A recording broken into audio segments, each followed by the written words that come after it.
We are live. Welcome everyone to another Believeland live stream. Starting an hour late just because they got here early to move. How dare you call me late, Jan? I'm starting an hour later and we're going till 5.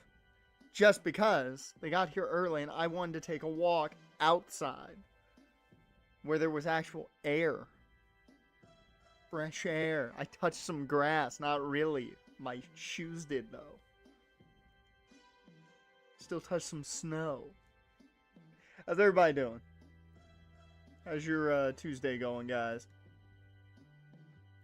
I still got some shit to do after this is done, too. I gotta record the national championship game and get that edited for tomorrow. There we go. We're all good. We're all good.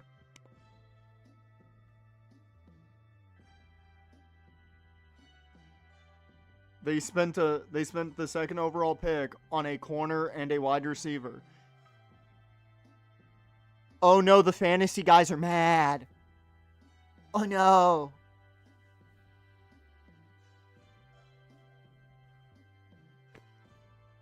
They spent the second overall pick on the best player in the draft. Oh no.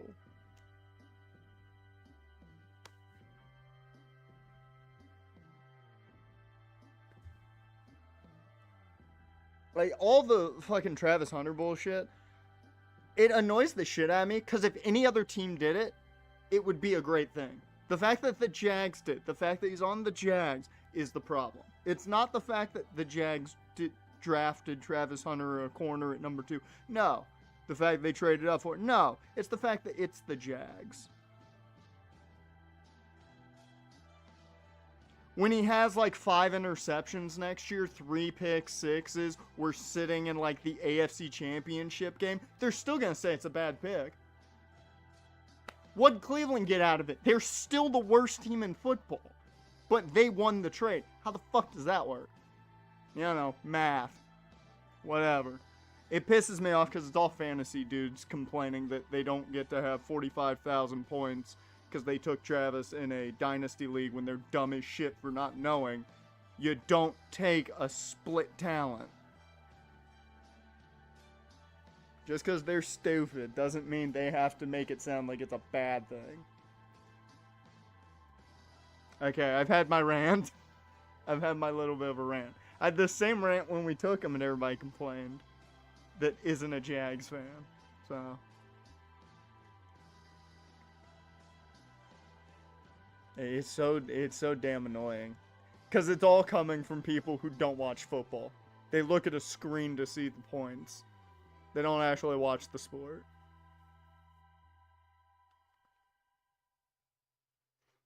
Oh, if we win the Natty, I'm gonna be dumbfounded. Once again, we've gotten fucking lucky. We got extremely lucky with the fumble against Michigan. And then it wasn't a pass interference. I was dumbfounded that was called a PI. I don't think it was a pass interference. I'll take it and we'll win, but I was shocked that was called pass interference. We just got straight up lucky.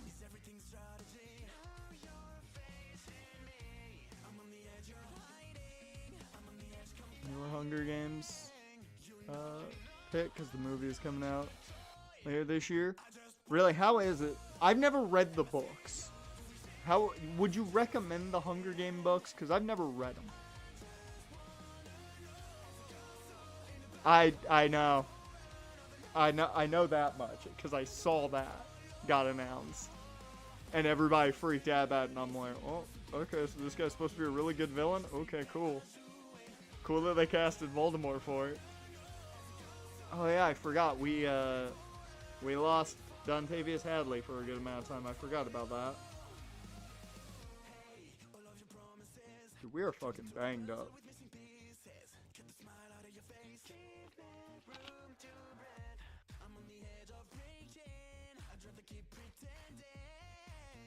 Main trail doing so far sunrise at the reaping is going good. Read Songbird and Snakes.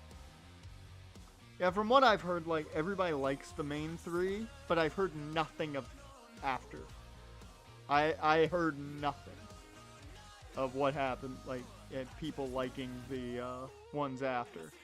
On a quick reminder of this, we went over all the names and the fantastic names in this class, but the only one that matters for us is Ben Bones. We're getting Ben Bones. I don't care how, we're getting Ben Bones. I will sell the entire team for Ben Bones if we don't win the Super Bowl.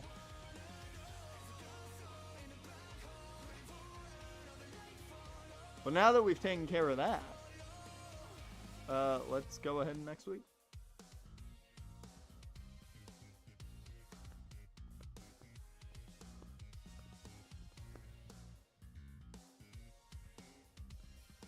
Whew. Whoa.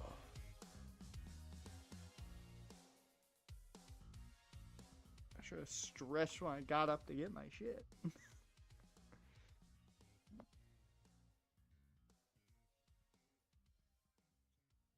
I'm not even going to act like I know the horses. I will say that Auburn scares me because they're very good. Essentially, outside of quarterback, because I've looked at Auburn already, outside of quarterback, they're good everywhere else. They're the worst quarterback team that we're going to face in the playoffs. But their offensive line, there's not a guy lower than 87. I'm like, we're never getting to the fucking quarterback. Our D-line has problems getting pressure anyways. Now we're up against the best offensive line we've seen. Ooh. And we are 2-0. Oh, rematch time against the Raiders, though. Dalton Santos. That is quite a linebacker name. I like it. If you need mountains of food and have room for seconds, okay. We'll talk to you later, Curtis. Because you're banged up right now.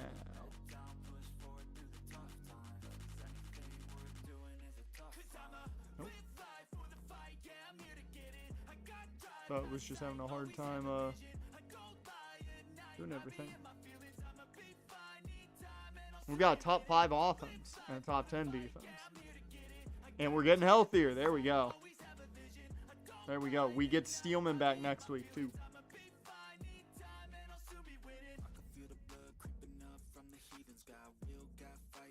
Day 2 prospect, Isaiah Word towards ACL. Damn. That's probably going to drop him into, I would assume, probably 5th to 6th round. If he was a day 2 prospect. Because somebody's going to take him and just, put him on IR and stash him. But that sucks for him, man.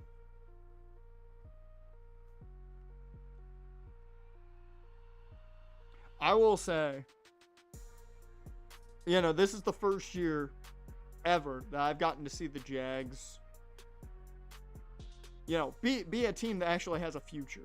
Outside like the one-off years of 2017 and then a little bit of 2018 where we looked good coming out of it, and then we lost every offensive lineman except for a shit guard. And then of course 2022. But it's the first year where, there's a possibility the Jags are a good team moving forward. Why the fuck is everything I see about the Jags, they're going to trade their best player, they're going to trade their best player, they're going to trade their best player, and they're going to trade their best player?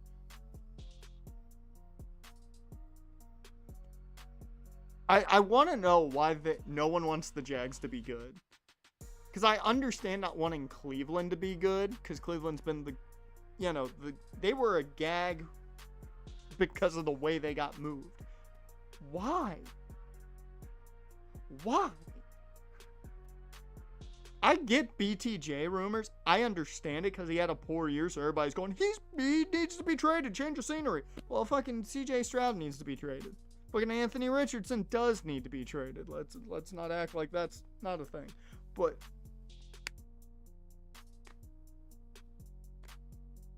I know Buffalo needs a wide receiver. If they want BTJ, give me 6 first-round picks. You need them that bad. You do, but so they have no. Literally, the Jags could sit there and godfather the fuck out of whoever wanted BTJ because you have no leverage over the Jags.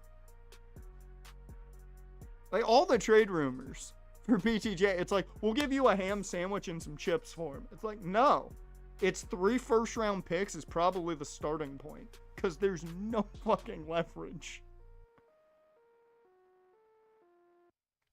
Oh, yeah, no. They thought what the Jags traded for Jacoby Myers was highway robbery.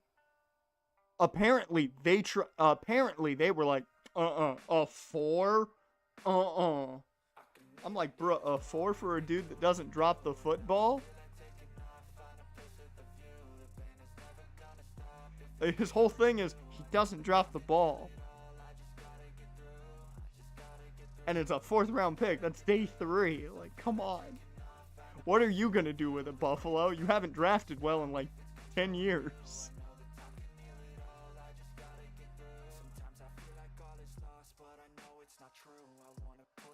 I take that back. They haven't drafted well since they added, what's-his-fuck who got promoted.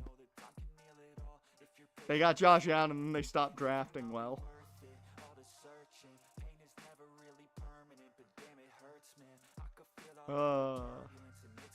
I know the pain of having a shit GM and keeping him around. Didn't check the game. That's what we didn't do. Yep. I will say, the Jags were stupid for so damn long. So damn long. We brutalized the Falcons. But at least they didn't promote Trent Baalke. Give them that. They did. I will say this. I do think they were a bit assholes to Patrick Graham. And I will go on record saying I don't like the way they treated Patrick Graham. Bringing him in the same day they snuck Liam Cohen into the facility just to make sure they got the Rooney Rule taken care of. Yeah, I don't like the way they did that. Outside of that, the Jags have done things fantastically.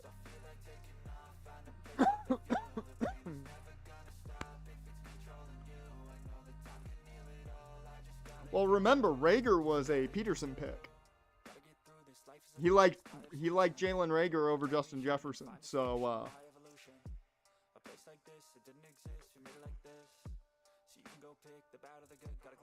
can't say he has ever made the greatest choices. Teddy with 1 touchdown, no interceptions. Good start for Teddy. What's the completion percentage? Oh, wow. Tucker Hurt played a bit. Excuse me.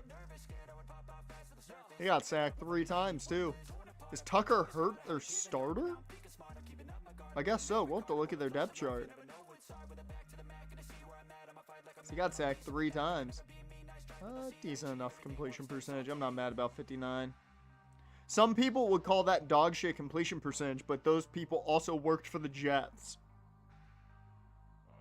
So, you can't listen to those people.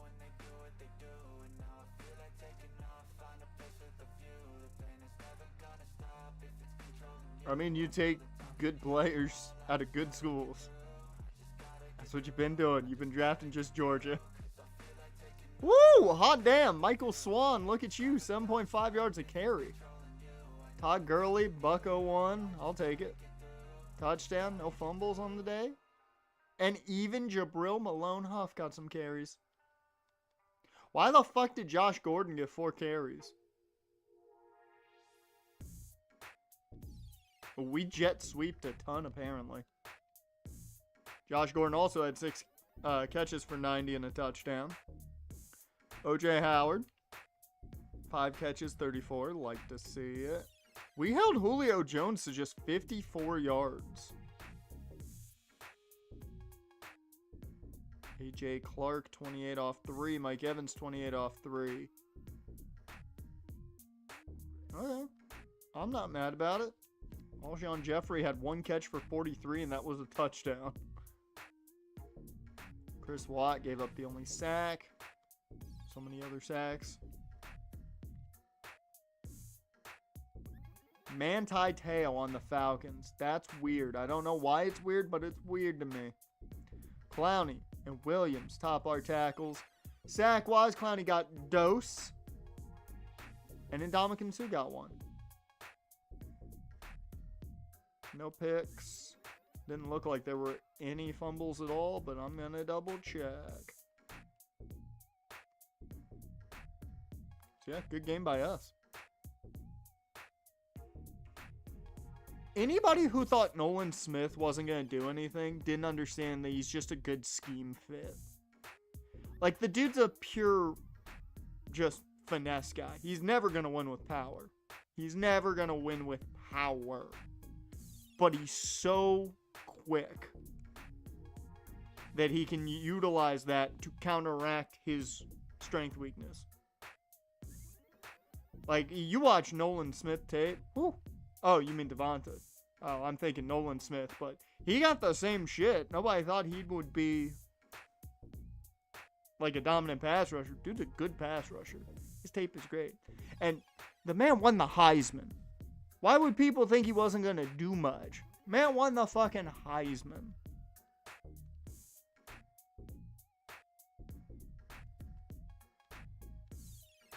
It's like, hey, he won the MVP, but he sucks. How the fuck does that work? Alright. Next game. We get our right tackle back.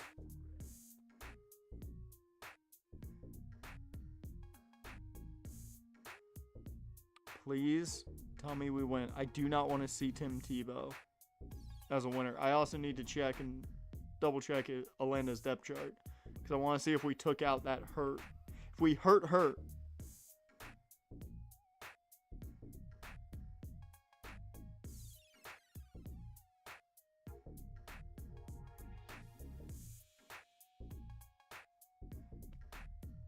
I'm going to take our sweet ass time on this one. I'm going to check Twitter then. We're 3-0 and so are the Ravens, and we go head to head. Somebody's gotta lose.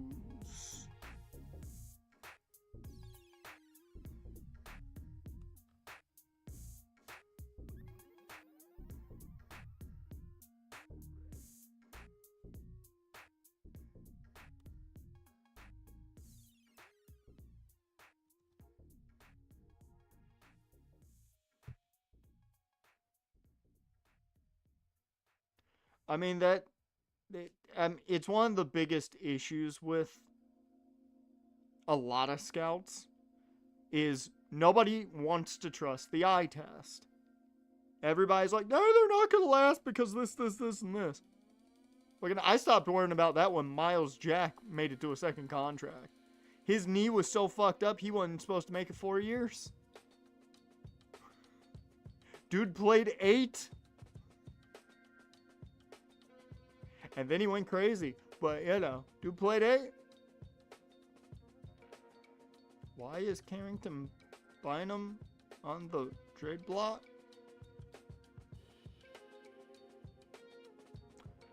I'm not going to offer on that because why are we down in overall? Who got hurt? Who got hurt? Who got hurt? Nobody. That's weird. That's weird. That's weird. Oh, also, I will say, spoiler alert for what we're gonna do for college football next year. If they're in the game, we're doing Sac State. If they're in the game, we're just straight up gonna do Sac State. Because the fact that they're in the FBS, it's fucking awesome.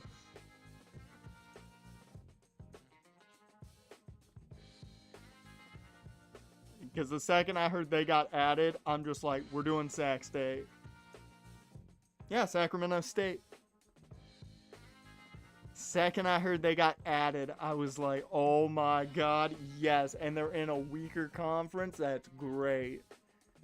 So you can build them up to being like a top Pac-12 team or something.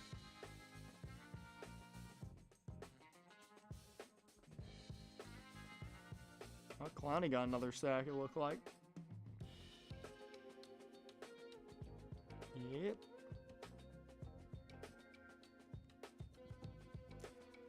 The second that... Holy fuck! Vengeance!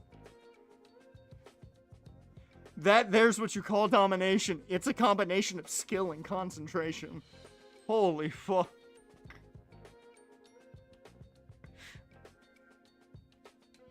Yeah, Teddy was out for blood. He did throw 2 picks, but he threw 4 touchdowns to counteract that. No, it was still Timothy Tebow. He just threw for a total of 83 yards. That is a Tim Tebow stat line. You can't tell me that's not a real Tim Tebow stat line. 2 touchdowns and a pick, and he threw 83 yards. That is a Tim Tebow stat line. Only 3 total sacks. Raiders sacked Teddy twice. We sacked Tebow once. Wow, I was thinking it was going to be more. He went 11 for 30.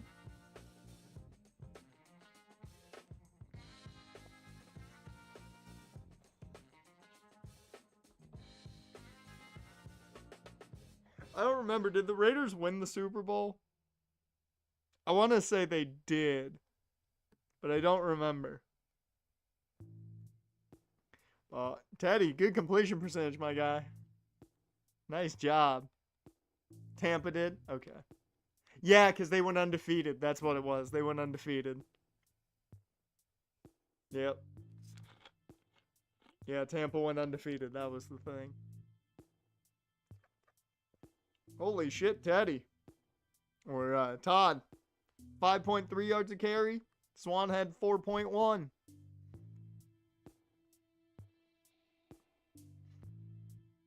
Yeah, we fucked up some shit, man. Love that.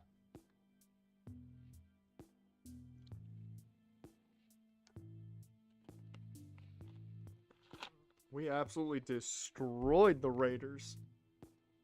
Vengeance is sweet. A.J. Clark goes for 9 for 91, 1 touchdown. Josh Gordon also goes 7 for $110 and a touchdown. That's 2 touchdowns and 201 yards between the 2 of them. Holy fuck. O.J. Howard, 4 catches for 30. Joseph Morgan had a touchdown. Todd Gurley, 14 through the air. You've got Colt Gray and you're not using them. Come on, Tebow. Mike Evans got a touchdown. 2 catches, 12 yards. And hey, Michael Swan got a receiving touchdown.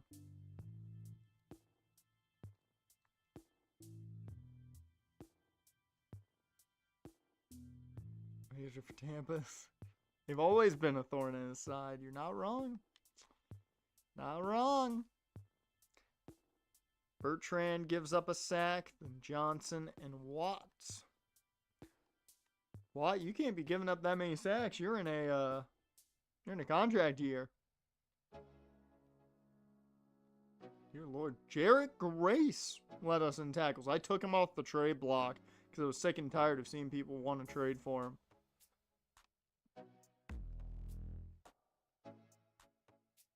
Akeem Sharp with a sack, and then we had Mingo, and that was it. I forgot. They got 2 sacks. We only got the 1. And who got the picks? Shaman Ratliff's just good, man. Carlos Williams got our pick. And Janelle Shorter.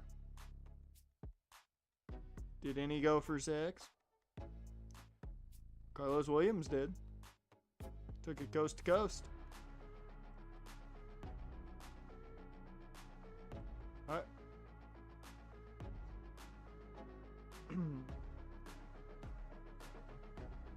So here's the big game. We've got the Ravens at home and then go on a 3-game road stint. So if we beat the Ravens, we'll be 4-0, 2-0 against division. And it will put us in a really good spot. And right now, Teddy is the second best quarterback in the league in passing yards. Right behind Big Ben. Just wanted to point that out.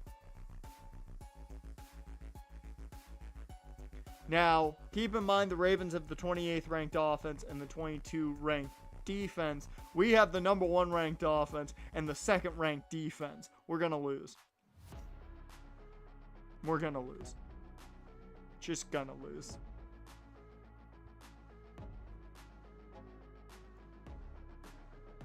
Watch it happens.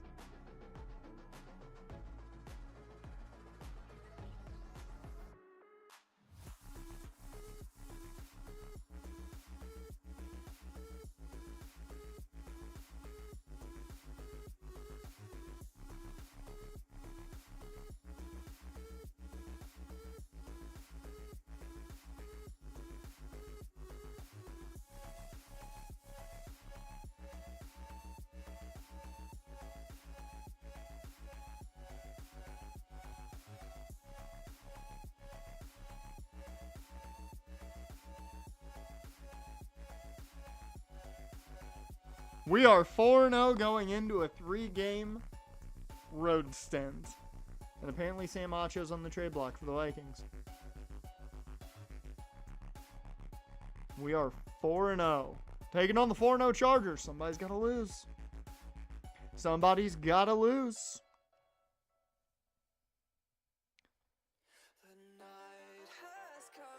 Oh, and we're about to get healthier.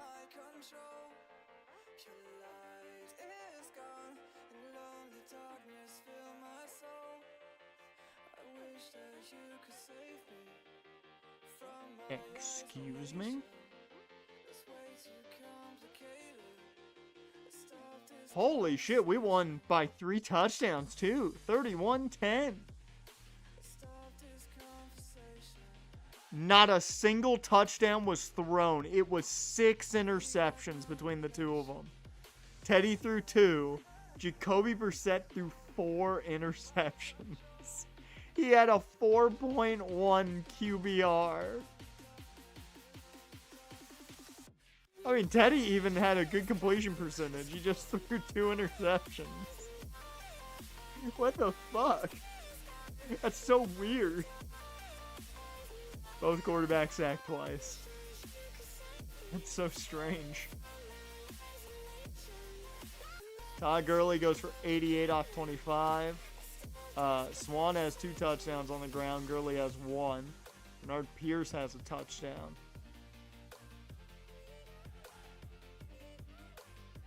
Apparently, Josh Gordon, 8 for 95. No touchdown, though. O.J. Howard had 6 for 26. A lot of short stuff for him. Todd Gurley had 58 off 6 through the air. Mike Evans, 4 for 43. Hey, look, Emmanuel Sanders. Hi, E-Man. How's it going? Is it fun in Baltimore? No? Okay. Don't leave your house. You might get shot. I've heard. A.J. Clark had 3 for 17. Elijah Corbett, 2 for 29. Why'd I bring him up? Because he was the rookie I liked.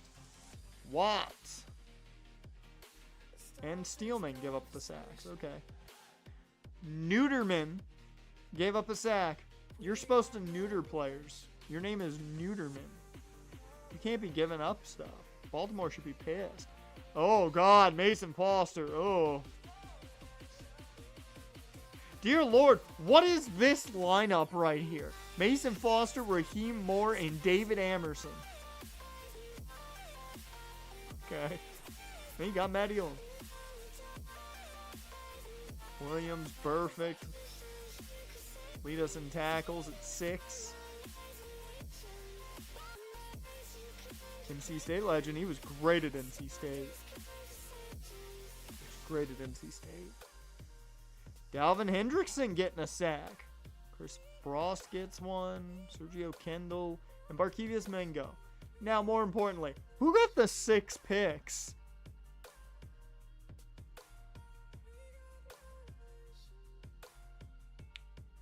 Okay.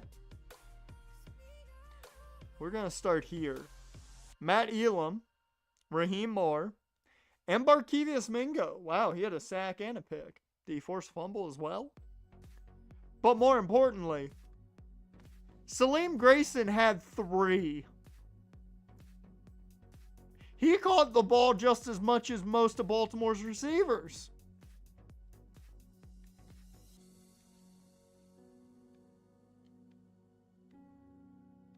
I need to know.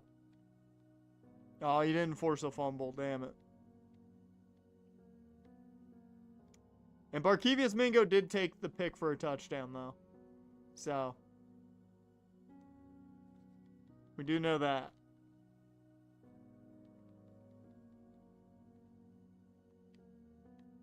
That is insane. That is one of the strangest games, man.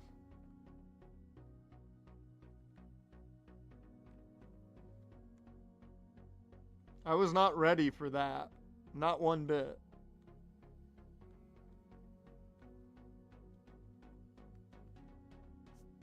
Alright, next week. Will we remain undefeated against the undefeated Chargers?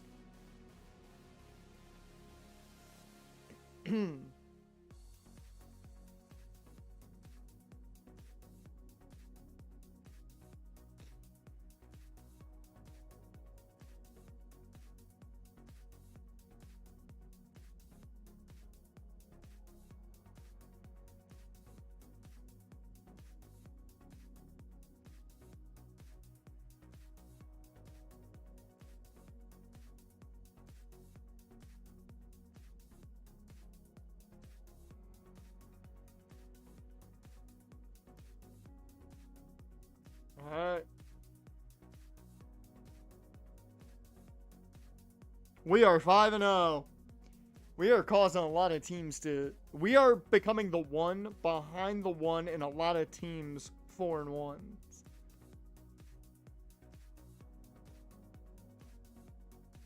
Well, that's just total success. So that takes what Cleveland was before we got here. It takes a lot to recover from that.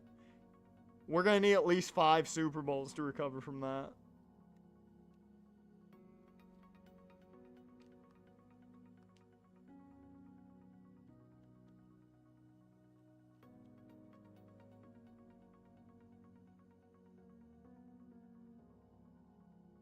We only have one injury, and it's the rookie Hadley. We are getting healthy again, and apparently Salim Grayson has come on. Man got another pick. I know that. Leads the league in interceptions right now.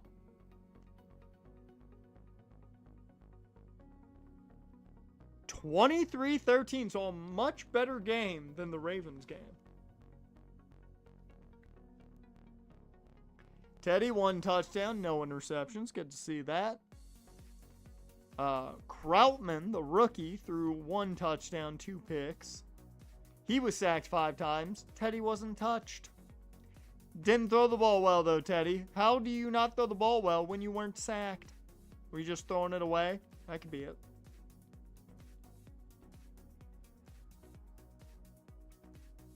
Todd Gurley, 97 off 25. Swan, 38 off 11.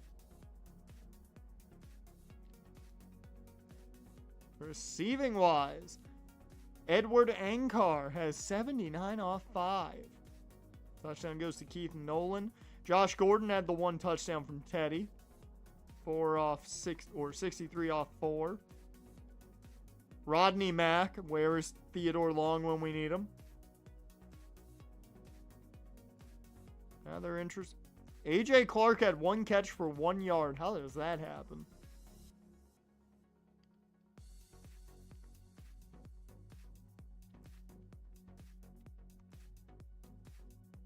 Pedro Barnes gives up 4 sacks.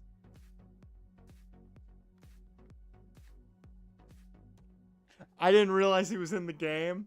I'm not gonna lie. I didn't know he was in the game.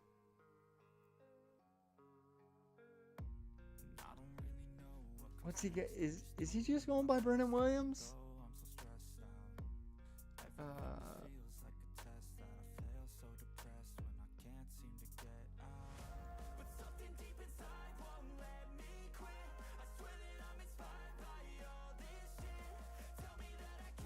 Or Or are they...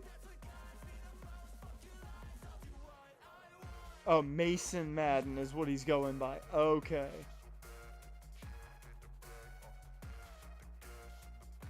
Like a Mason Madden giving up a sack. If only he had Mansoor with him. If it was the... If it was the Eminem connection, we'd be good.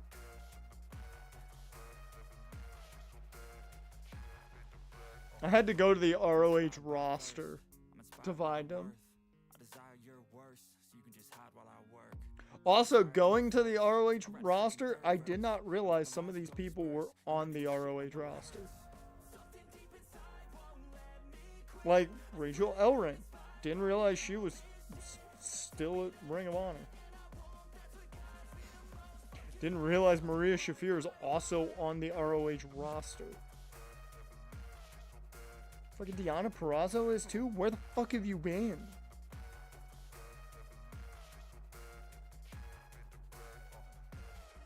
So much of that roster, I didn't know it still existed. Yeah. Yeah. That right there is Marseille.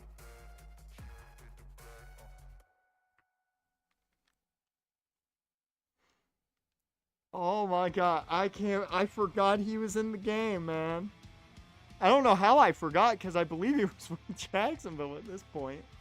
Was he? When did they bring in Brennan Williams? No, he might have been with Houston at the time. He might have been with Houston at the time.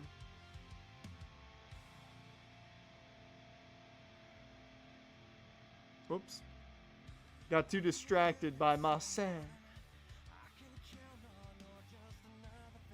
Oh, Lord. Oh, that's great. Clowney leads us in tackles for this one. He also got 2 sacks while he was at it. Barkevius Mingo adds 2 sacks. And Jonathan Allen even got a sack. Damn. And then you had Carlos Williams and Salim Grayson adding some picks to their numbers.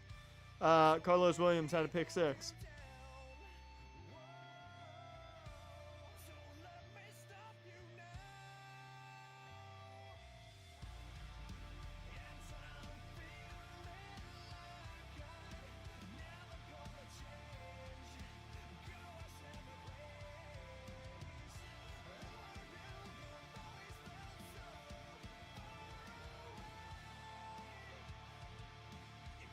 Nope, not what I wanted to do.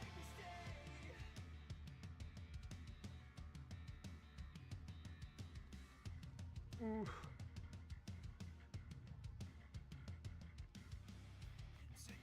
I want to see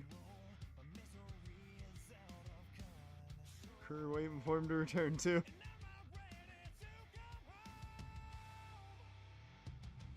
He's so good, man. His personality is just so fucking good. For the fucking Falcons. I'm going a long way. There we go. Yeah, Hurt is their top quarterback, and he is injured now. I think we injured him. Well, that's what you get. That's what you get for having the last name Hurt.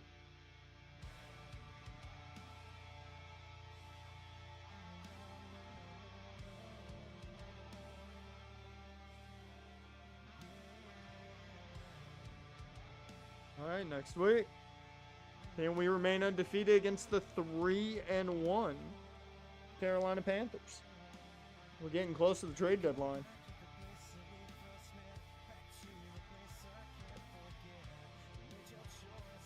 Yeah. I mean, his name at one point was Dio Madden in WWE.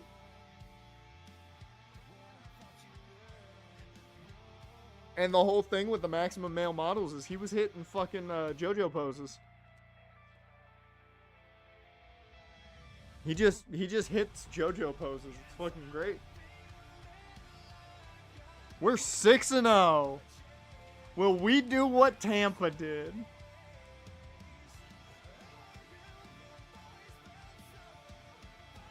We are number 1.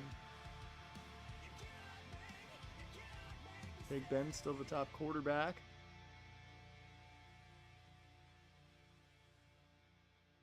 And we are healthy for the first time in a while.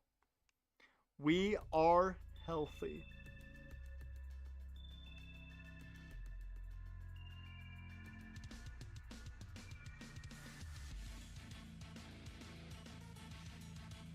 I want to know, league stats. What are our season stats right now? We're about at mid-season. Teddy is 1,300 yards, 7 touchdowns, 5 interceptions. He has not thrown a lot of touchdowns. 8 sacks. 62% completion percentage. Not bad, Teddy. Not terrible. Would like it to be better, but not bad. Gurley and Swan. They're making a good tandem this year right now. 5 touchdowns for Gurley. 3 touchdowns for Swan. 1 for Malone Huff. Excuse me. Gordon, 490 yards through the air, 3 touchdowns. A.J. Clark, 296 through the air and 2 touchdowns. O.J. Howard still looking for his first touchdown of the season. Mike Evans has one, 211 yards on 21 catches. Gurley with a $124. Swan's got a receiving touchdown. We're not doing anything crazy. Chris Watts allowed the most sacks so far this year. Whoops. Tackle leaders right now. Jadeveon Clowney and Montez Perfect tied at 31. Our sack leaders so far. Jadeveon Clowney with 5. Mingo with 4. Dominican Sue's got 4 too. And we know exactly who the pick leader is. That's not even the question. Grayson and Williams right up there. 4 and 3. How's kicking been? 12 of 17. Not great. We might have to go away from John Potter at the end of the year. If there is another year. It would certainly be some shit if we won the Super Bowl the year Ben Bones is in the draft class. So we don't get to even get there.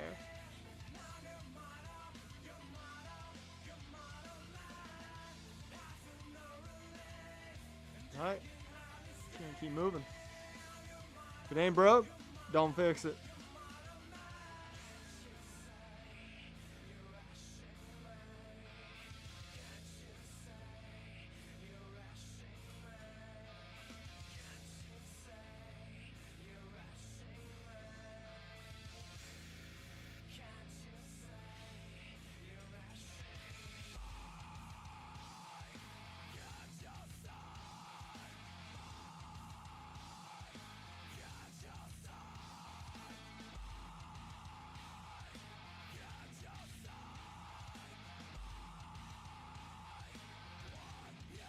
Oh, what do we think about the UFL jerseys?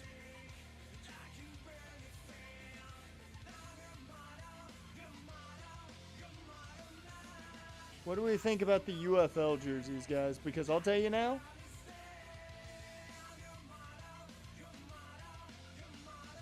St. Louis has some great jerseys. Man, that helmet sucks. It needs to be lighter. It is way too dark.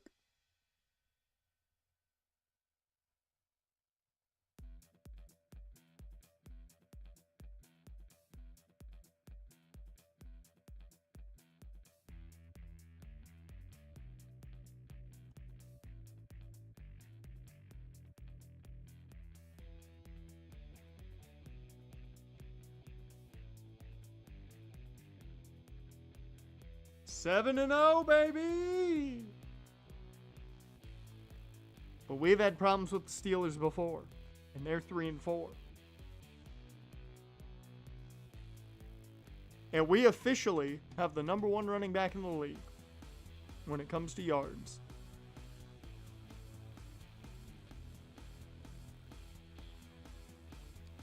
We're healthy going into this game. Good to know. And this is the trade deadline, so we've got to figure out if we're making any moves or not.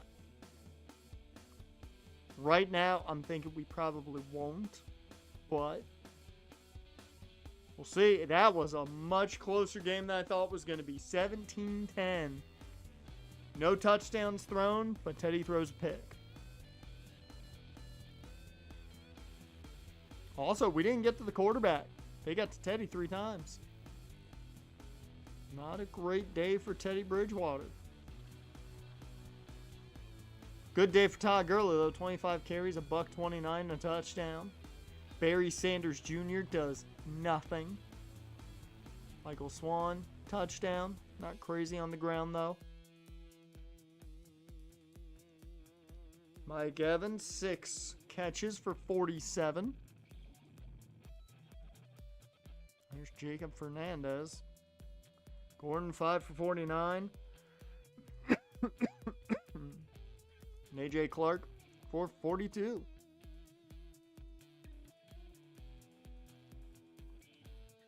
Well, I'm so used to us doing a lot that I'm like, well, we can just get out of this. Don't even look at it. Who gave up the sacks? Chris Watt gave up 2. You are really not showing yourself to be good right now, Chris. I'm really not thinking about bringing you back. Elliot Steelman. And that man's come back from injury, so hey, 2 former Browns. Carlos Williams leads us in tackles. We, of course, did not get a sack. The rookie Velos got one. Deion Jordan and Wesley Stecco, the rookie. And Xavier Howard on the Dolphins. That's funny as hell. Xavier Howard made his way to the Dolphins. That is funny. And it was a pick 6.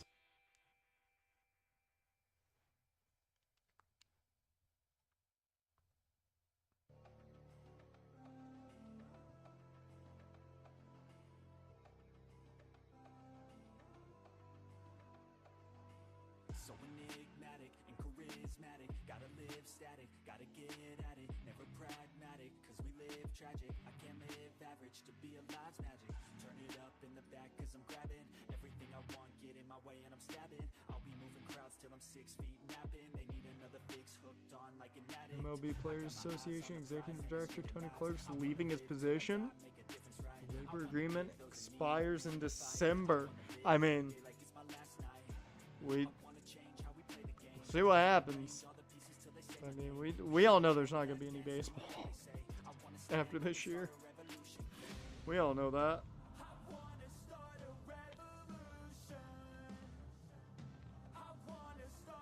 No, I want just draft stories. I want to see how the draft stories are going.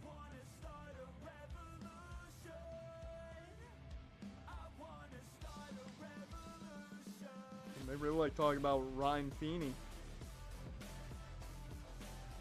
They're just talking about Feeney.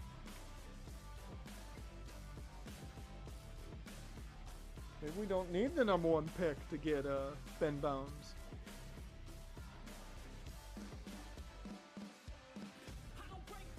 So right now we are what? 3 games up on the Bengals and Ravens. We're in a good spot. See if it continues. We're not going to make any moves. I don't see a reason to. We're playing too well. If it ain't broke, don't fix it.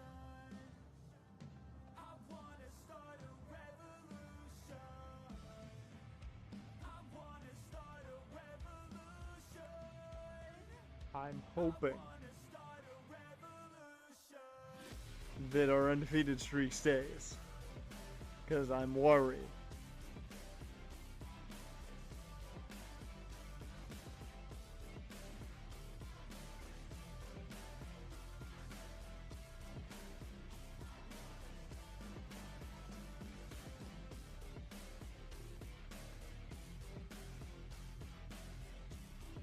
We remain undefeated going into our bye week.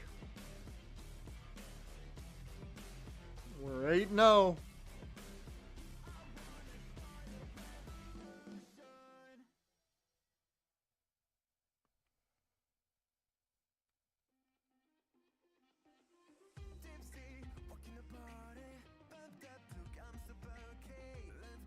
Yeah, all this just lose the divisional round.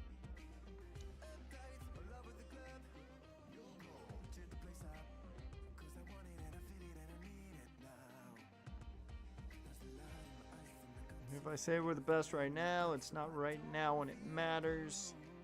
Get to playoffs and go from there.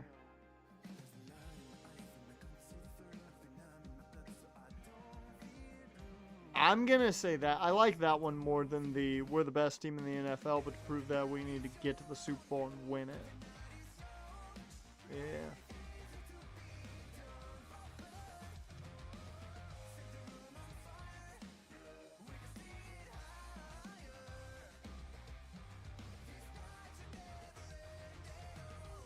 FG, what is up, man?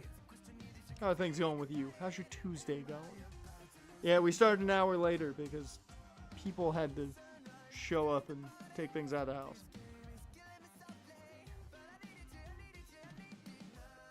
Oh, but bigger things is we're undefeated. 1 year, 10 mil. Say less, Joe. Say less.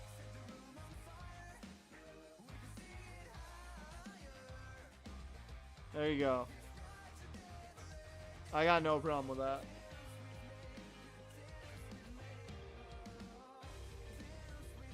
It's a 1 year deal. It's Joe Hayden.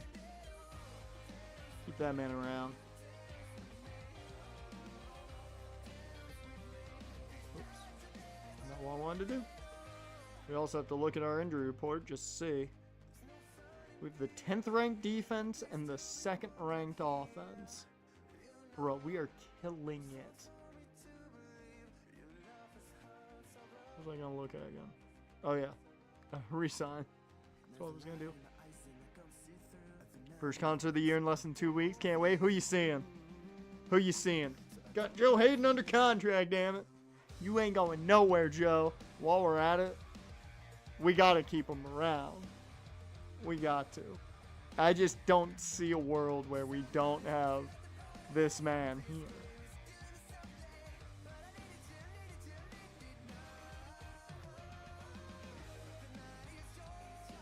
Dude, this is a lot of money, though. This is a lot of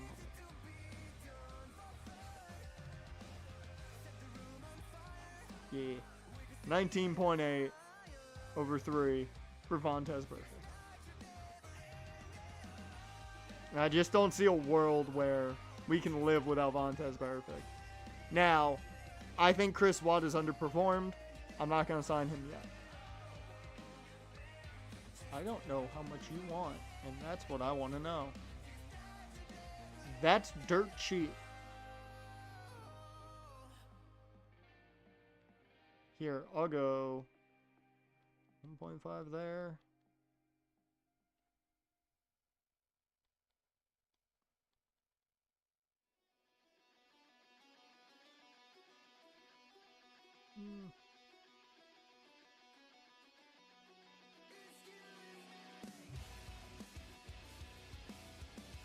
I want to give him a good chunk of guaranteed money, like a decent amount.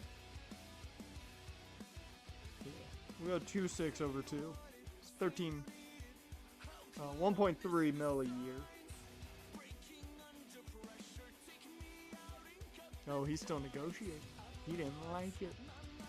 We're gonna get this deal done, Wheeler. Rashad Wheeler, we're getting this deal done.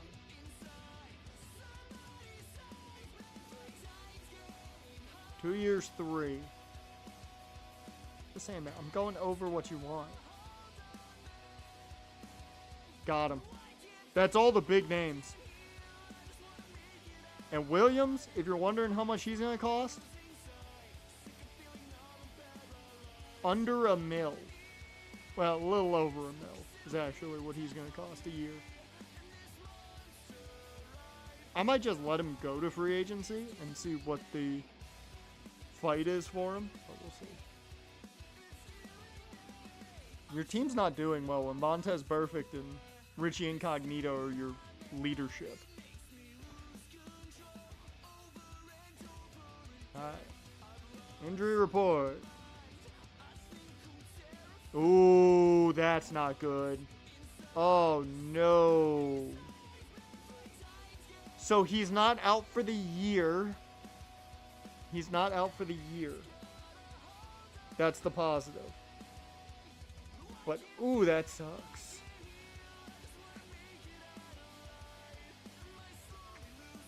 I might have to make a move. 3 Days Grace, I Prevail. Funeral Prophet. I've never heard of Funeral Portrait. That sounds interesting. I Prevail in 3 Days Grace, though. Fuck yeah. Fuck yeah. Fuck yeah. I'd be all there for the 3 Days Grace portion. Hey, you're cutting everybody. You're on full rebuild mode in Miami, man. Cutting everybody. Like one album. They're really fun. I'll check them out. I'll check them out. You brought up Bad Omens that one time, and yeah, that changed everything. I listened to Bad Omens, I was in. So I'm definitely gonna have to check them out.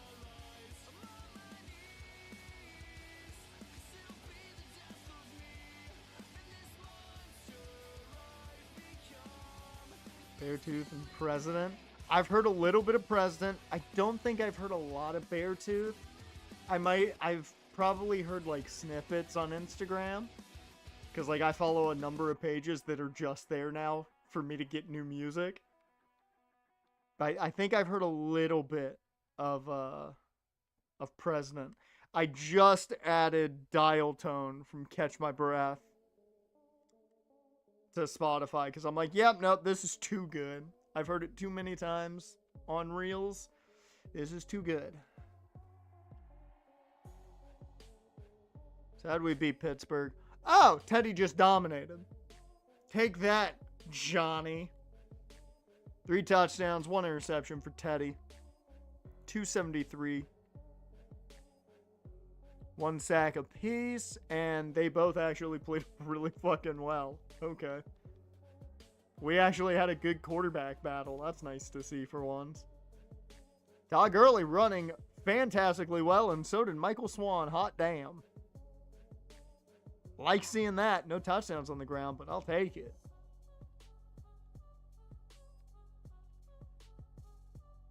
And we let AB go off. Okay. No touchdowns, but a lot of yards.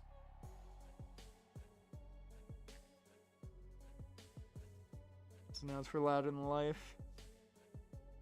And I might make that trip this year. Yeah, I'm waiting to see who gets announced for like all the big concerts at this point. I'm not going to make any of them because I ain't got no money for that. But I'm going to be looking at them going like, man, I wish I could be there. I will say, I did pop off hard for Green Day performing. I popped off more than I should have for Green Day's performance at the Super Bowl. There was no reason I should have been that excited, but I was. It was fucking great. Mike Evans also went off. Touchdown, 88 off 5. Josh Gordon with a touchdown, 60 off 4. We got the other touchdown. Michael Swan. He's our receiving back, apparently. Too fucking hot for Rockville last year. I mean, I saw some clips of people there, and they enjoyed it. But I think they were from Florida, so they're used to it. They already announced Rockville? Really? I didn't realize they announced Rockville already.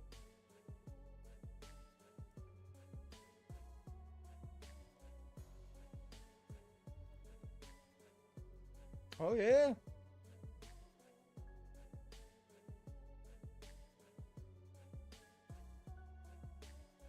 Oh, at Daytona, the place where Jacksonville could have played. I really fucking wish they had played at Daytona. I was really hoping they were going to play at Daytona. Dear Lord, that is so tiny. There we go.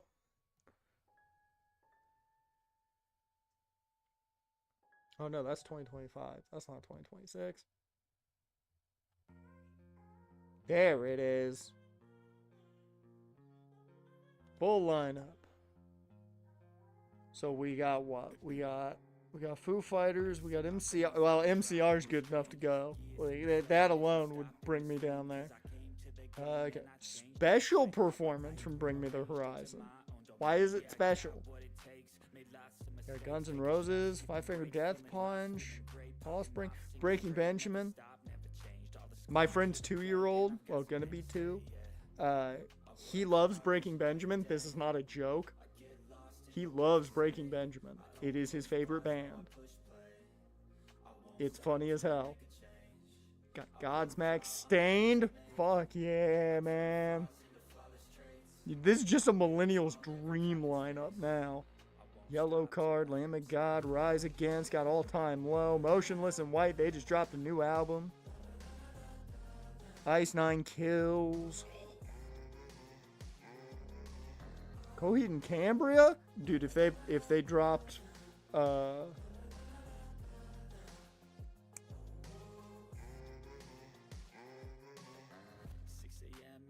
Deranged, if they played Deranged live, song's so good. Hollywood Undead. Dear Lord, don't take your kids to that show. Okay, never mind. Sleeping with Sirens, that's great. But more importantly, and you beat me fucking to it, FG. You beat me fucking to it. Poppy's there. That's the most important one. We need to get EO Sky to that show, so she could play EO Sky into the show. That'd be cool as shit. And then she starts doing moonsaults on people. We need that. That would make the show. Oh shit, Lacey back with Flyleaf for special performance? Fuck yeah. Yeah, no, this lineup's too good. This lineup is too good. Home Team, I've listened to a handful of their stuff now. Fucking Gym Class Heroes? Are we gonna hit some Cupid Chokehold? Fucking Static X? 303?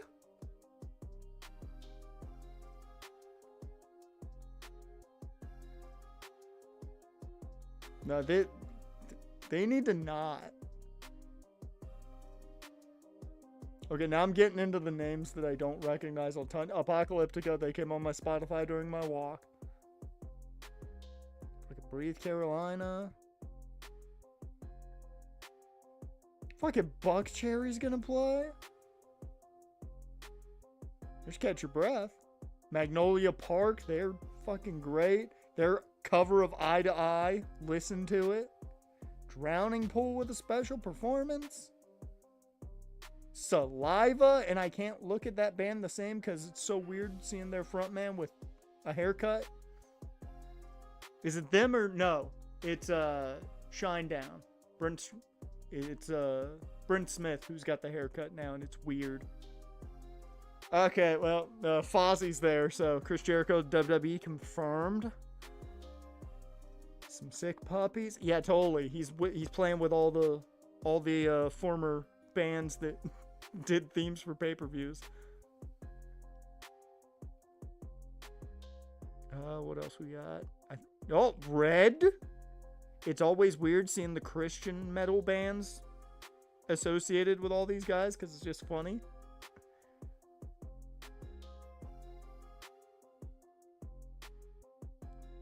And I think that's all the ones that I really know. Yep.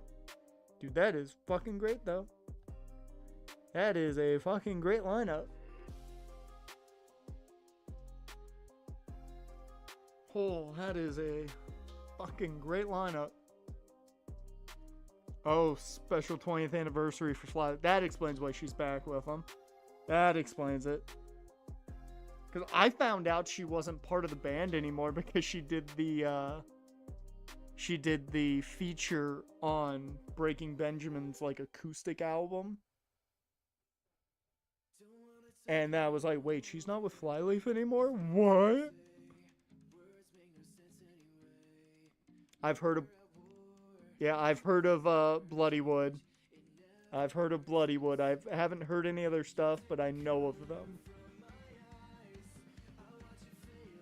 Oh, man. Red is so good.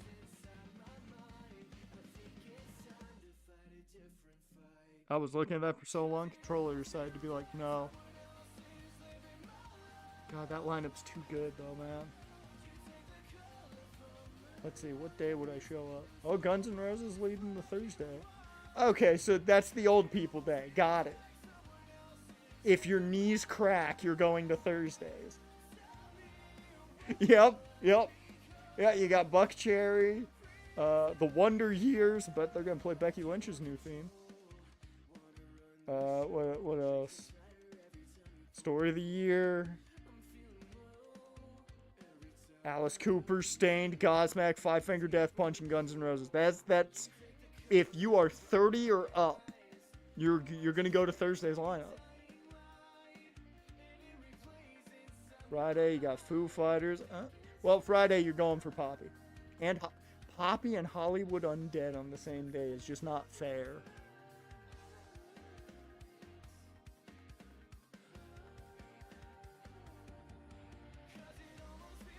Yeah, Friday you're going for Poppy, mainly Saliva, Drowning Pool, Static X, Seven Dust.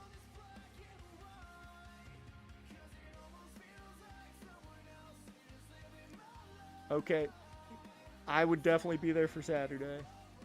If I picked a day to go, got Bring Me the Horizon headlining, you got Breaking Benjamin, Motionless in White, Simple Plan, 'cause I'm just a kid and life is a nightmare.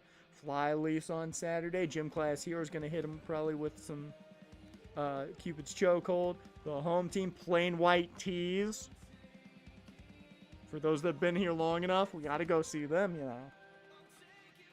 We got a running gag on the stream with that.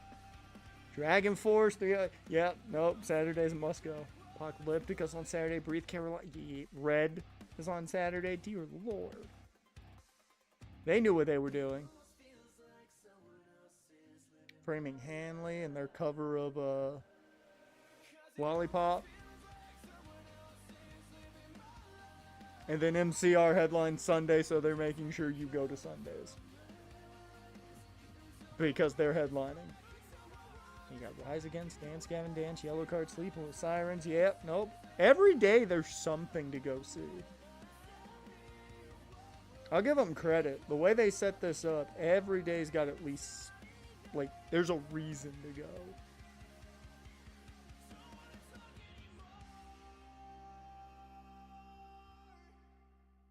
Yep.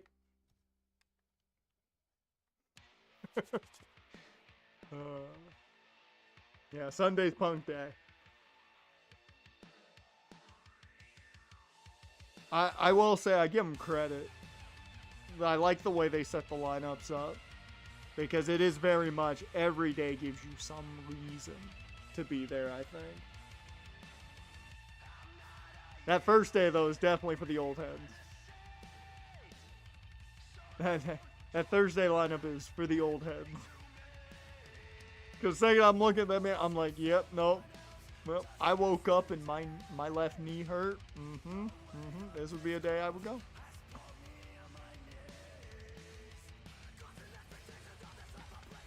Yeah, I go see Plain White Tees just play Hey There Delilah for the memes.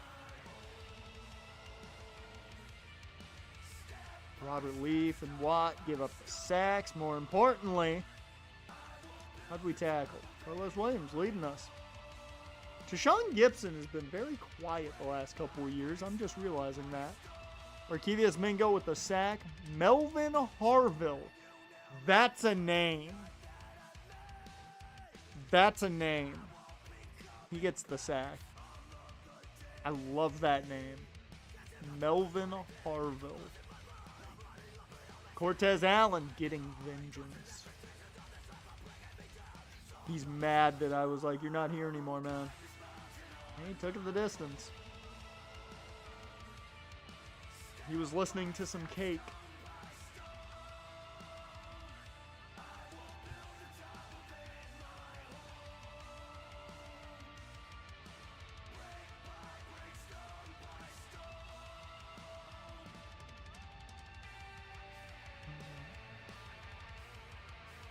All right. Bye week's over. Deuces. On to week 10. Everybody gets a chance to breathe, take a break, be with the family, and then we get ready to kill.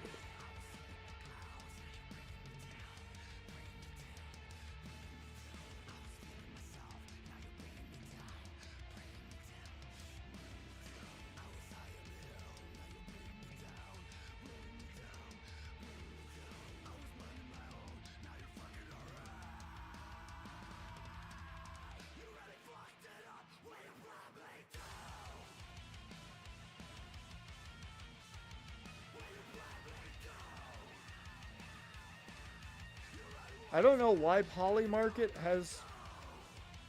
What the fuck is this? How would that happen? Apparently Polymarket for some reason was just like, who's stopping this Raiders offense? And it's Mendoza, Genti, Romo Dunze for some reason, KC Concepcion, Trey Tucker, and Brock Bowers. I don't get it.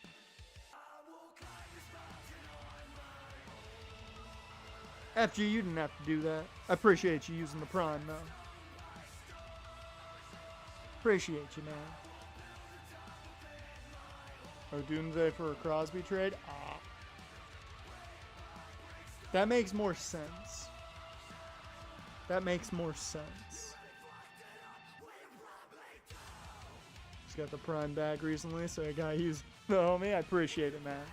Thank you.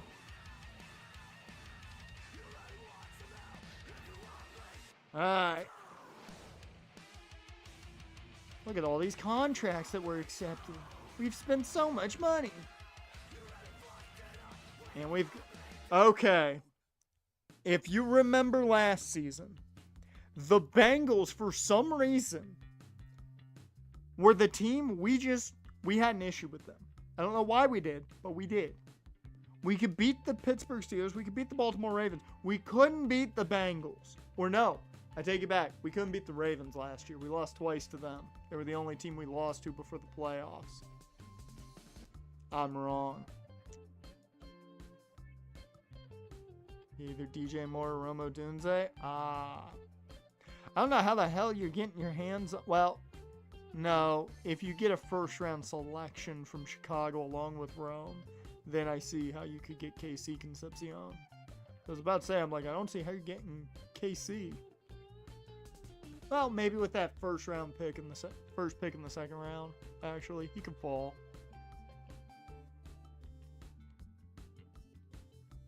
I can see it. Although, like, every mock draft has him going to, like, Denver. Which I would just be upset.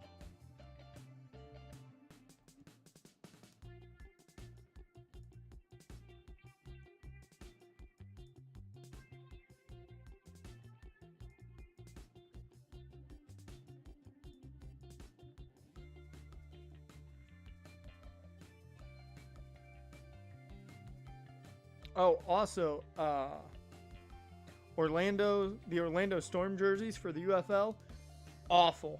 I hate them. They look ugly. They didn't go with purple, and I hate that they didn't. They should have gone primary purple, and it upsets me.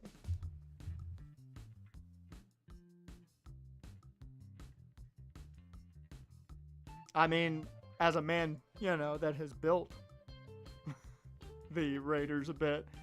Linebacker, secondary, and offensive line. Because you're young at wide receiver. That's the one positive. You don't know what you have there. But you need to work at linebacker. The only bad part is there's not a ton of, like, surefire dudes in the middle in free agency. We are 9-0, and oh yeah, prime time in the nest in Mexico City. It's the champs versus us. 9-0, 8-1. Number 2 offense and defense versus the number 3 offense and defense. I did not know they were on the schedule, and that is awesome.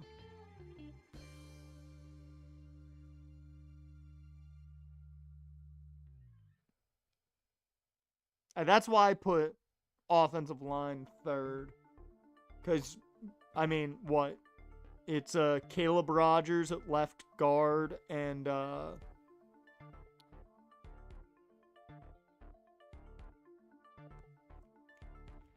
who's the tackle? I forget the rookie tackle you have. I haven't had to say his name as much because Colton Miller, like, will get banged up, but he won't stay out for long enough. Charles Grant, there we go.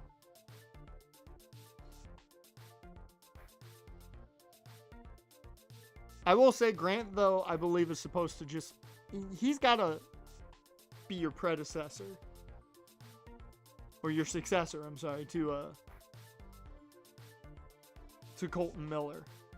I would think.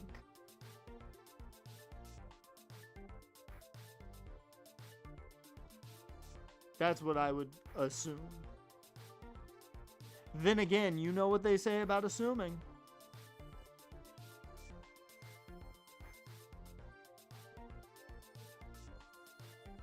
I mean, I'd argue he's your best center right now. Speaking of offensive line, holy shit, we took a hit. Caleb Johnson, Bryce Canetti, and Steelman are now out. So we are officially down to our backup left tackle, center, and right tackle. At least it's only 3 weeks. But that's not good. Oof.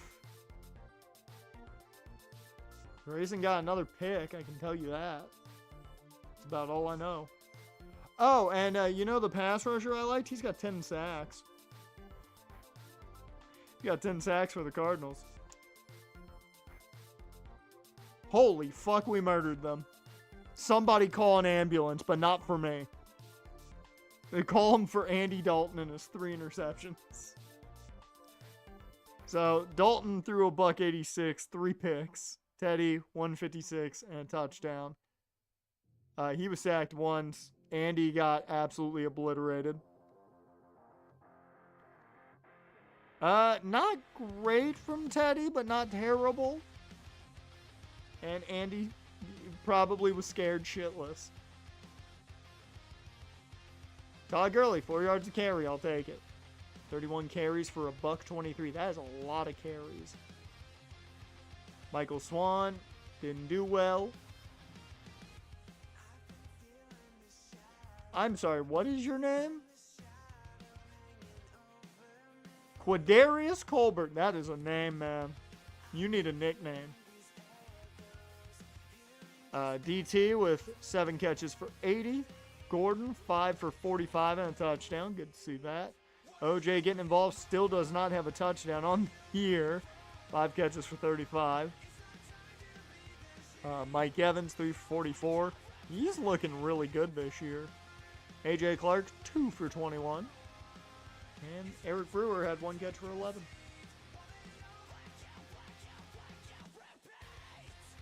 Evans gives up a sack. Why is Jari Evans still playing? Or did he come out of he might have come out of retirement. Maybe. I don't remember. Ryan Jensen, Caleb Peterson, and Morgan Moses. Hey, thanks, Morgan. Appreciate you for letting us... oh, never mind. That's with us.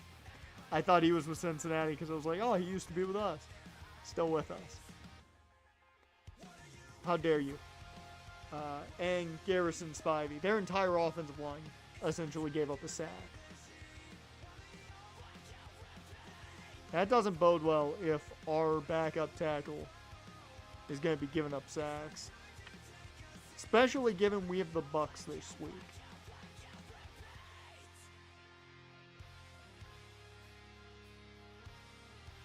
Vontez Burfict signed that new deal, leading us in tackles against his old team. You love to see it. And he got a sack on the day. So did Cam Jordan. That's a rarity to see. So did Jarrett Grace. So did Jadeveon Clowney.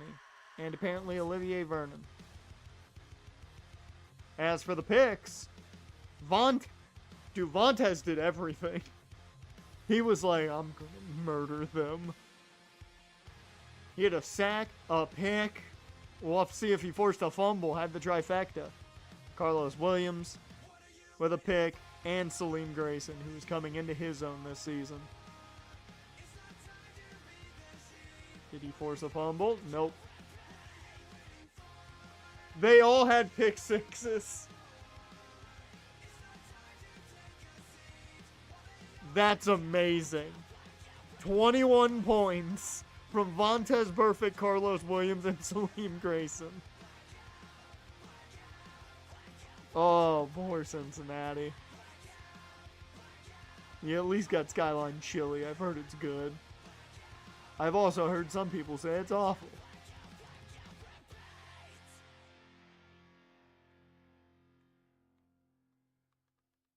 Oh. I'm not going to make any moves just yet. We'll see how bad things get here. If they get bad. We are 9-0. The Bucks are 8-1. Do we keep our undefeated streak?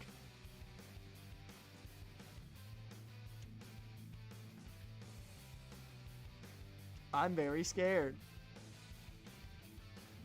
Because remember, the Bucks have Demaryius Thomas.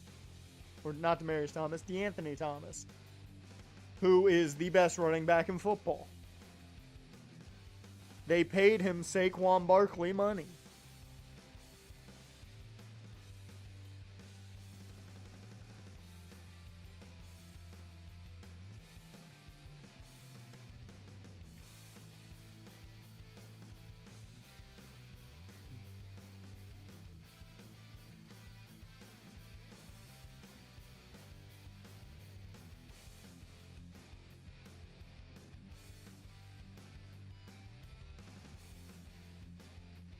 Alright, here we go. Moment of truth.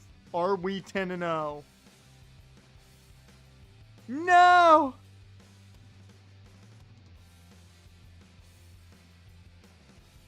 We will not follow Tampa Bay into the undefeated season. Tampa is the one behind the one in our 9-1. Fuck you, Tampa. Fuck you.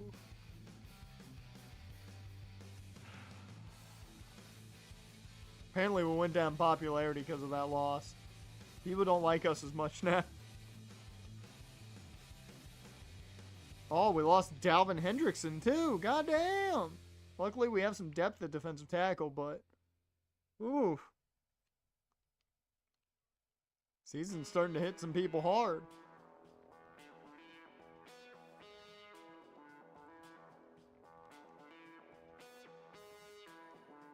How bad was the game, though? Was it at least close? 10-point loss.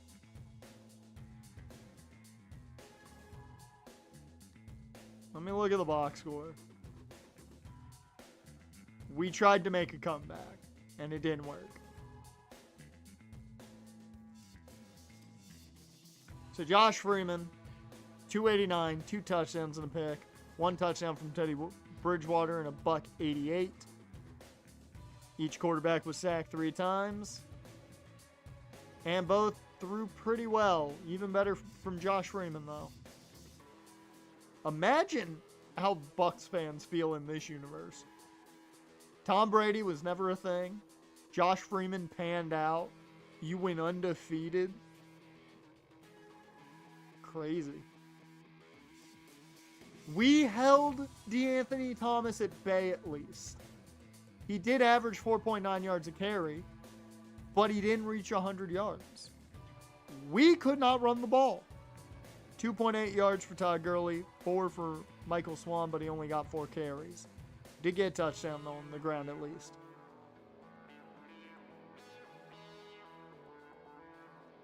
Holy shit, Givens went off. 8 for a $137.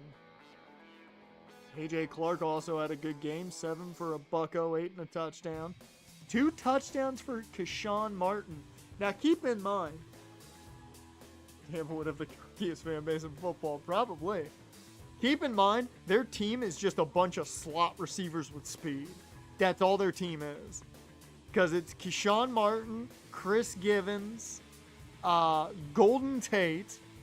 Who else do they have? DeAnthony Thomas. They had someone else. Oh, yeah, they had both Chris Givens. I forgot about that. They have both Chris Givens. They couldn't just have one of them. They had to get both of them. OJ, 4 for 24. 4 for 23 for Gurley. 3 for 33 for Josh Gordon, so he was held at bay.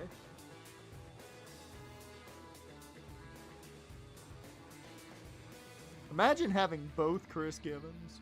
That's crazy. Watt gave up a sack. Ben Barden gave up a sack. And Corey Waldrop. Center is where I'd expect the biggest fall off on the O-line. With the injuries at bay. Sean Gibson leads us in tackles with Vontez right behind him. 2 sacks for Josh Dawson. 1 for Mingo, 1 for Grace, 1 for Clowney. Luther Maddie also got 1. Ooh, Jarrett Grace with a pick. Man, people are really going to want to trade for him.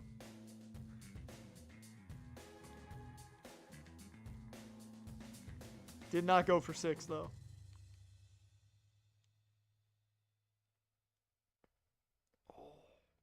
Ooh, that was a good neck crack. Woo! So, we've got 2 away games coming up against the Ravens and Bengals. We host the Saints, Broncos, head to the Steelers, finish off against the Aftershocks, the former Kansas City Chiefs. So keep that in mind. We're on prime time. Thursday night football against the Ravens. We might have to see Tampa again if we make it to the Super Bowl, which we have to win a playoff game first. Let's do some scouting real quick, since we haven't done any all season. I mean, I'm essentially gonna pull a Mike Ditka and give up our entire draft just to get one man.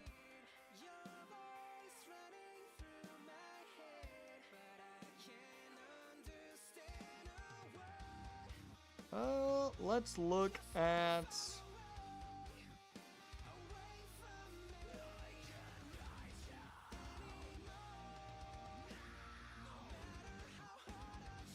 trying to think what position we really need to look at. And I think Goldwire is what, number 2 in the class?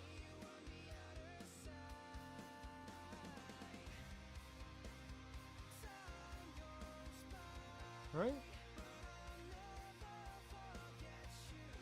Oh wow, we haven't scouted any of the corners. Where's Goldwire?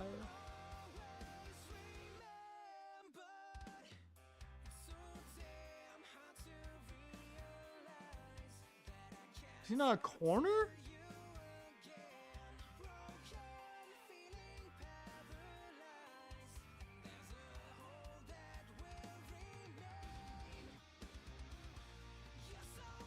That's weird. That's so weird. Because they've been talking him up and he just magically disappeared apparently. We'll have to check the we will have to check the stories to see what happened there. Oh, there he... No, never mind. That's not who they were talking about. I'm gonna go by last name. Because I wanted to scout him.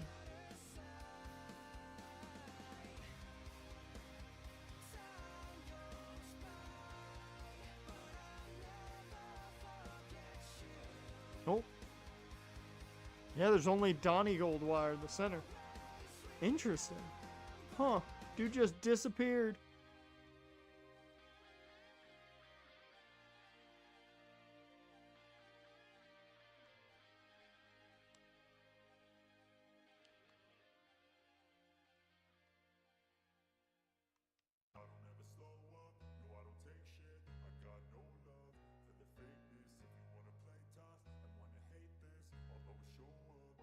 let's go. Might as well look at defensive end. Even though we kind of got that covered.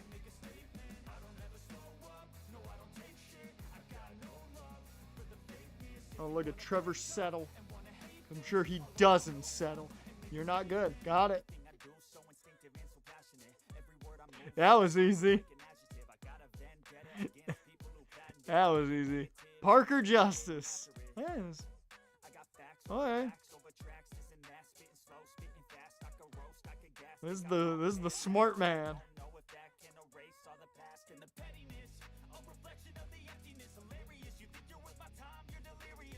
He ain't bad. Like, he's definitely a mid-round selection, but he ain't bad. Okay, Justice. There's intrigue there.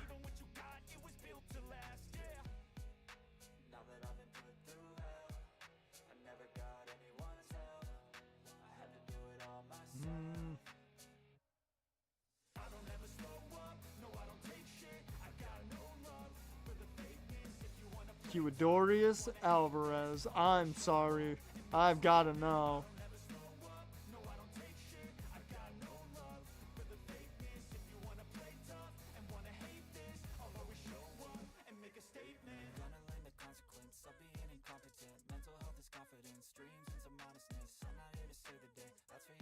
This man's a freak. This man's a freak.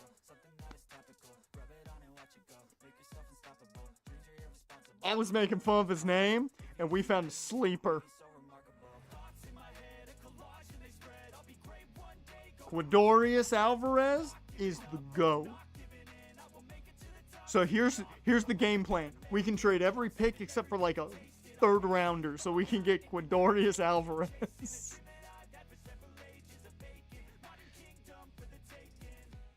Why is he so good? Like, his production's not even great. Oh.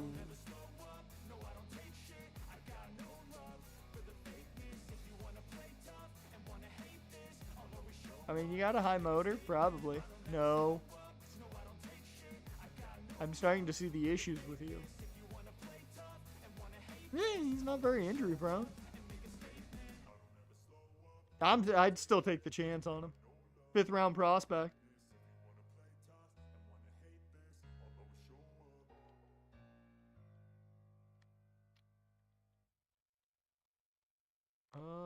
Let's see. Is there a middle linebacker?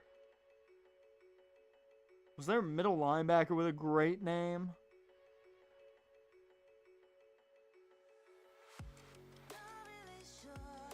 I'm gonna go Calvin Sparks. Are you a Spark, Calvin? No, you're not. Okay, good to know.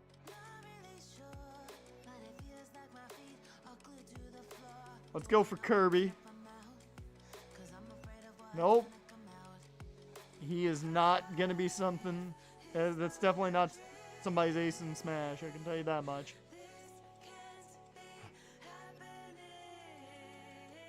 OJ Poole. Okay.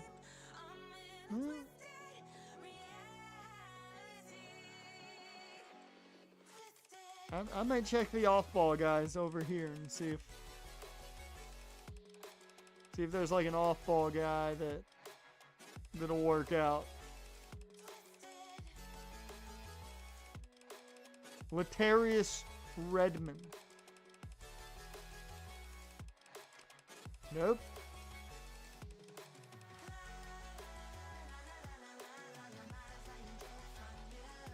Svondo Swift. Oh, hybrid multiple front.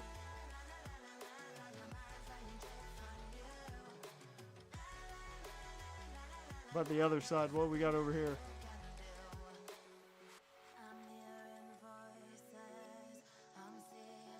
Jeremy Todd, 235. Nope.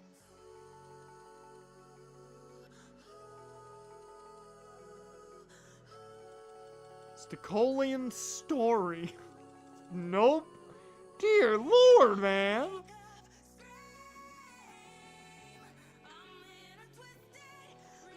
I'll take another chance looking at these middle linebackers then. Dejan Temple. What is with this class? What on earth is wrong with this draft class? Okay, I'm just looking at late round guys just because we're not going to have probably an early pick. At least a good early pick. 8 production, but he's got C overall. Demetric Nielsen.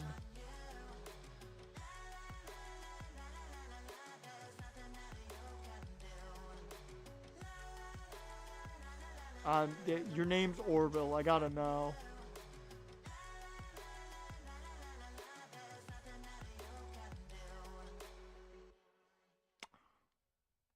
He's not very strong, though.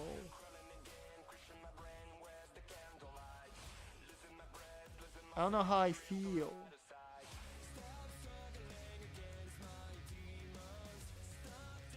Let's check the kid out, Richmond. Yep, nope. Nope. Nash Wheeler out of Western Ontario. We got the Canadian.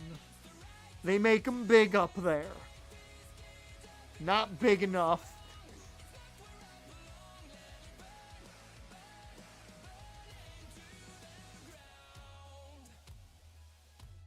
Well, we got a right tackle.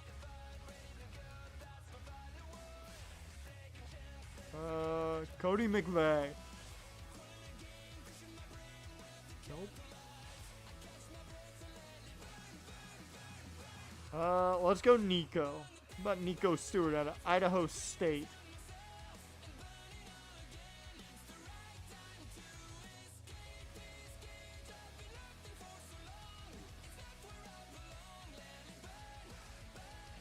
Ladies and gentlemen, we got him. Yep. Nico Stewart is officially a guy to keep your eyes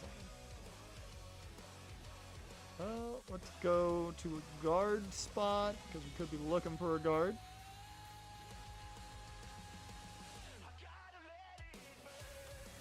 If you're not good, you need to figure out what you're doing.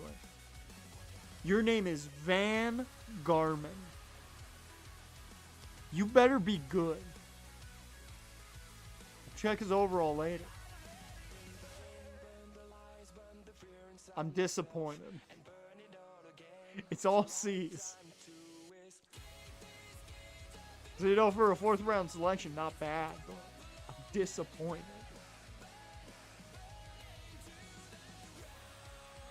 Shaquan Sharp.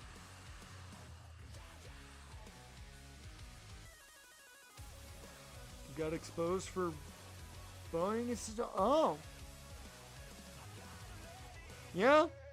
Yeah, that'll get you out of your job real quick. This guy, for his draft spot, not terrible.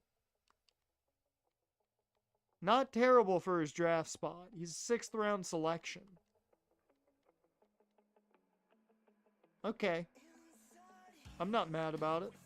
That one's possible. How about Uko? A lot of guys with C's on the offensive line. Was it a situation where it was like they're twins and they just looked identical so he didn't know? Is that what happened? Because if that's what happened, still don't forget. You still don't give him the benefit of the doubt. Oh God, Des Bryant has turned down the Vikings offer.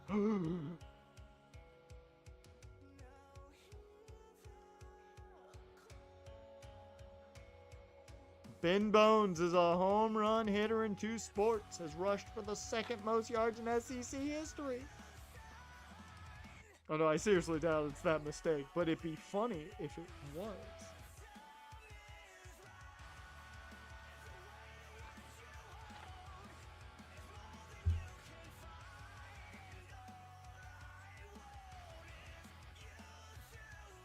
What new draft stories we got?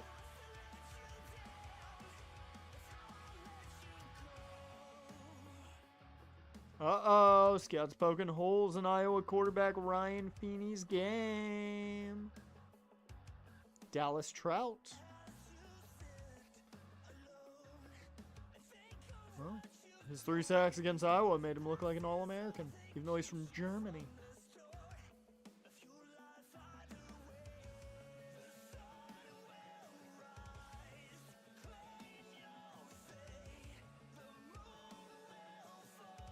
Alright.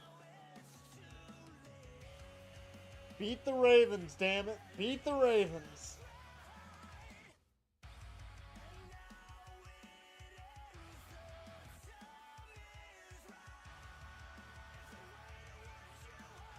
Ten. That's 10 wins right there.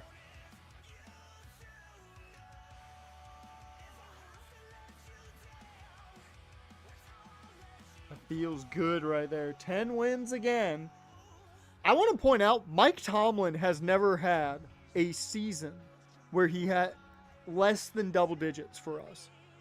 We have won double-digit games each season with Mike Tomlin. I just want to point that out. It's not a perfect 10, sadly. We're sadly going to have to be Colin. I'm iffy on if we're bringing you back right now, Chris. I'm iffy. We might, just because it's a bad class. But I'm iffy. We do have a good chunk of capital though.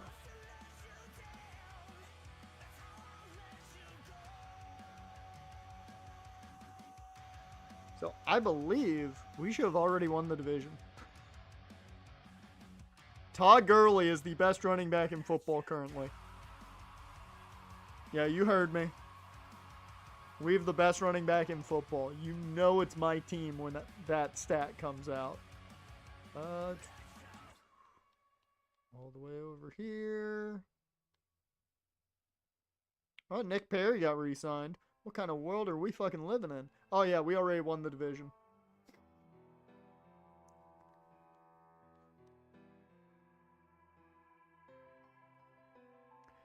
Okay, what world is this? What world is this?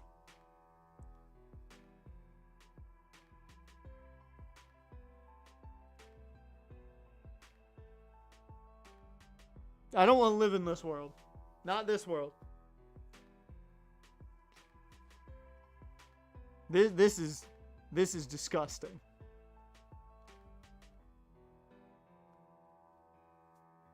We need to know what's going on in New York. We need to know what's going on in New York. Everything was good, happy, hunky-dory, and then the Jets were 10-1. Also, the Bucks are 9-2. They lost to somebody else. I don't know who, but they lost to somebody else. I need to know what the hell is going on in New York. That's not what I need to do, though. I need to go here. What on earth is going on with the Jets? Their best player is punter Drew Meyer. They do have John Reynolds. So they do have a good quarterback. And a really good young safety in Voorhees Kirby. Once again, great name. Mohamed Baker's a good pass rusher. They have Justin Davis. I hate to give them credit. They have drafted well. T.Y. Hilton is here as their number 1 receiver, though. And Christian Ballard is here.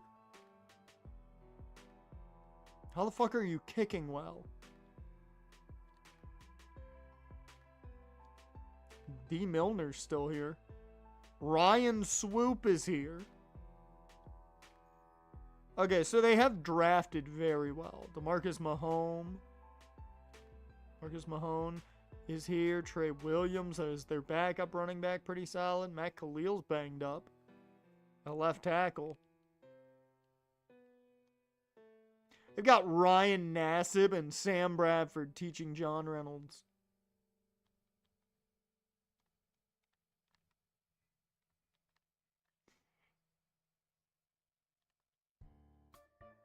Their wide receiving core is not good. Like, they have two really solid receivers, but they're both, like, slot guys. I mean, T.Y. can play the outside, but, like, build-wise, they're slot guys. And then it's Joe Adams, Alan Bonner, and Billy Childs, who's not even seeing time, probably. That's such a weird wide receiving core. They do have Austin Safarian Jenkins,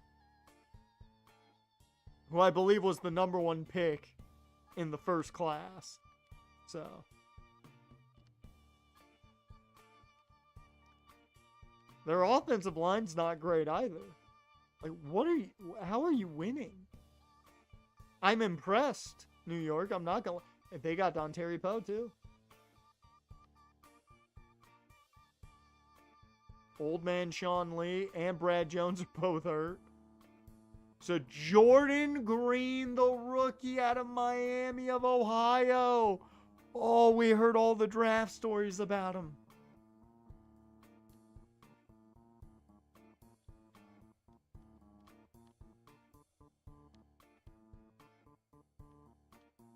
I mean, overall, their team's not bad. I don't get how that team has 10 wins. I don't get it. But whatever.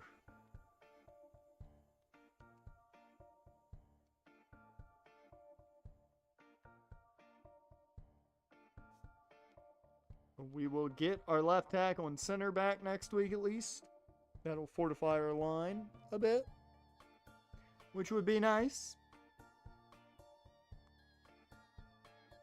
How do we beat the Ravens, though? Was it an AFC North-like matchup? Nope, we handedly beat them.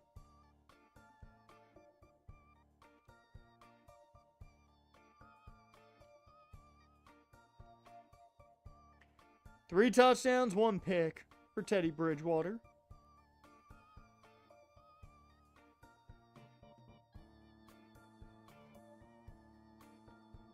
Jacoby Brissett, 1 touchdown, 1 pick. No 6 interceptions between the two this time around.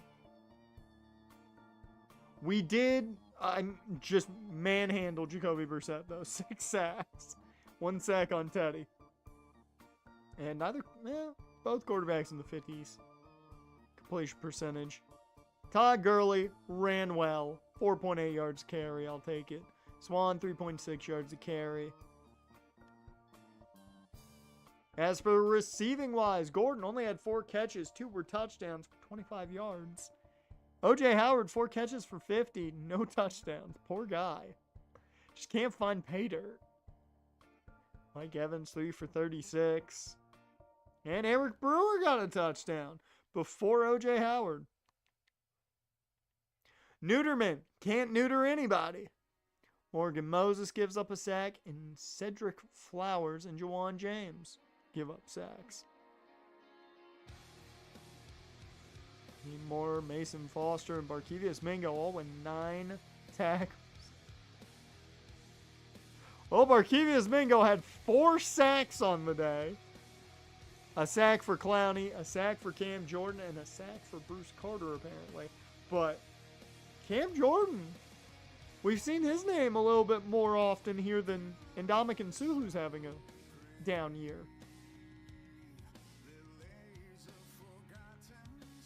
Gideon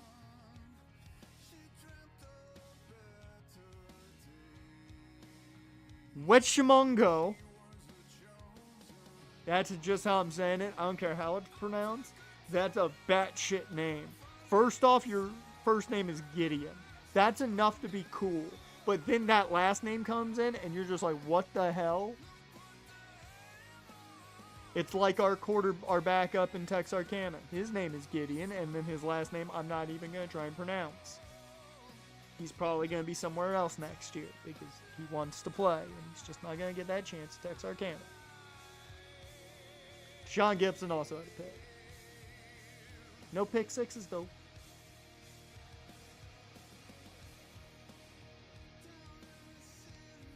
All right.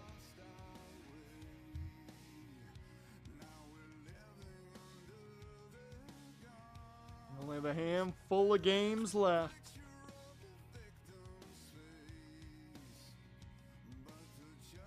So, we're going to make the playoffs. That's a guarantee at this point. 10 wins will get us in. Question is, are we one and done? Or we can keep people. There's only 2 guys right now that might be transferring. And I'm going to let Gideon transfer because I understand why he wants to transfer and it makes sense. There's another guy who might transfer if he doesn't go pro. And I'm worried about that one.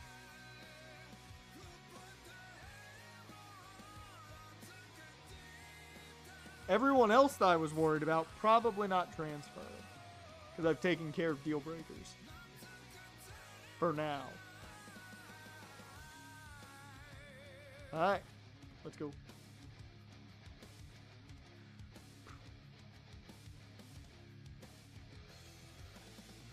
Now, recruiting has been a problem.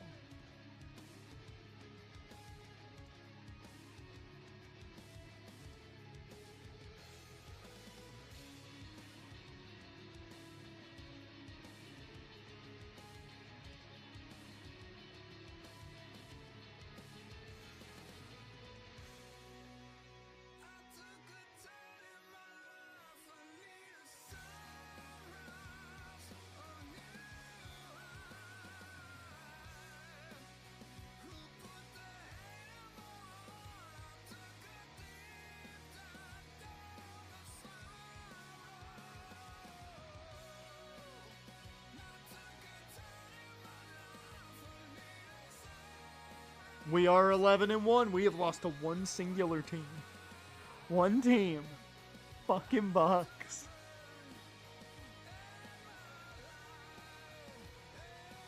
Yeah, no video on Friday. You will get the stream, though. Because right now it looks like I am going to give it one more day. So we have until the end of tomorrow. Well, no. It's probably just going to be the end of today. Because I got to make sure I get all my shit taken care of. So, probably the end of today to figure out, you know, how that poll ends. Which right now it looks like it's going to be Friday more than likely.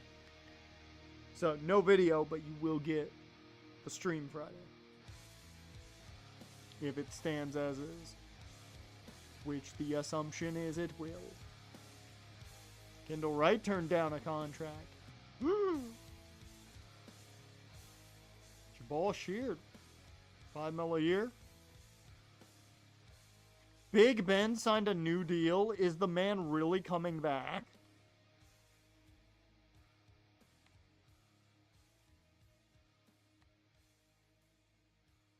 Hell yeah, we're getting our offensive line back, baby.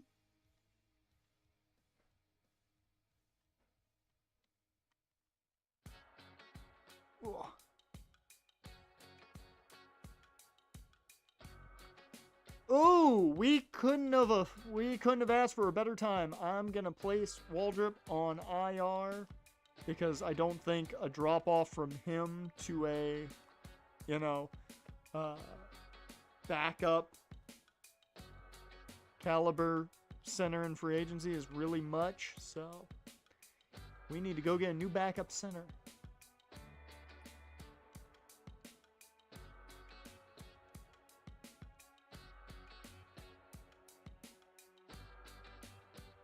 I think we'll probably just grab Ryan Kelly. Grab the best. That durability is a bit of an issue, but Corey Lindsley's really the last guy with any durability. And he can't pass block. His impact blocking sucks, but 90 strength. Yeah, we'll take Ryan Kelly. He is going to be the backup anyway, so that's all that really matters.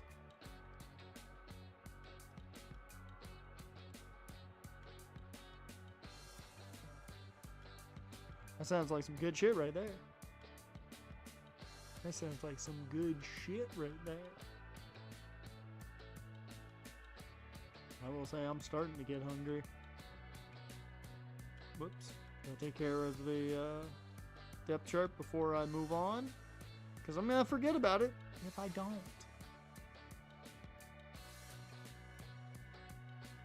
We still got an hour about to go here.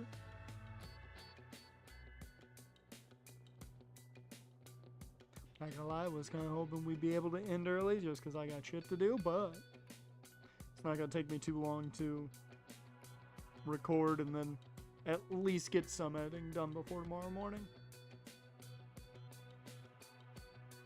Worst comes to worst, I have to finish it up in the morning, then get the video out for you guys. Alright. How badly did we kill the Bengals? I'm gonna assume we beat them by 40.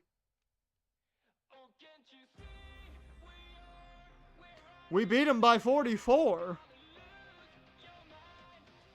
Somehow we killed them even more. Andy Dalton threw this many touchdowns and this many interceptions.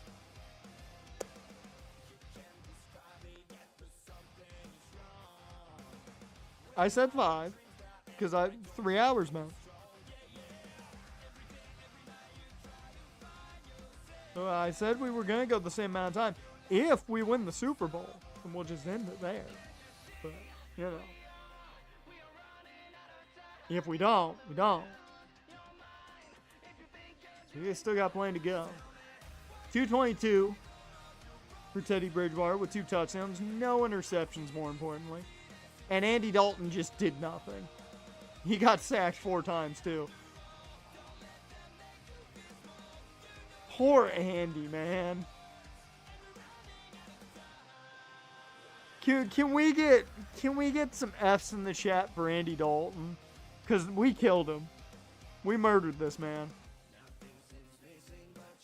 Todd Gurley goes off. He did fumble, but 4.8 yards carry. I can't be mad. Receiving wise, A.J. Clark, 63 for 7. 7 for 63, I mean.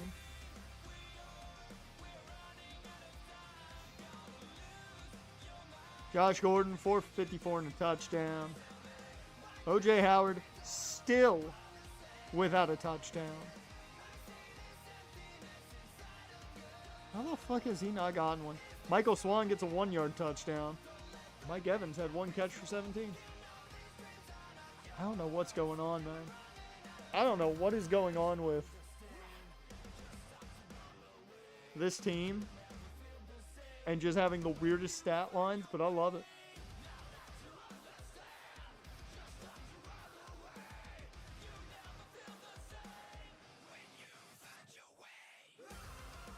Jensen and Spivery give up the sacks.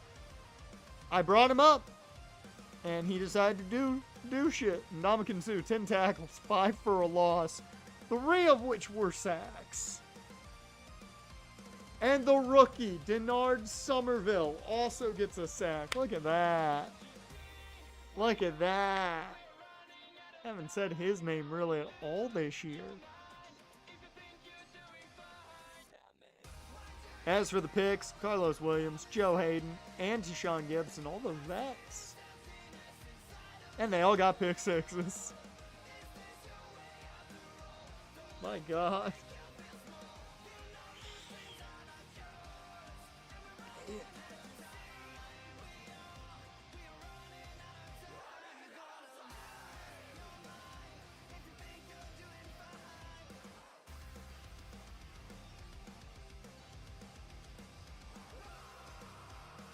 Okay, that's how I think we're going to lose today. We're going to lose that game.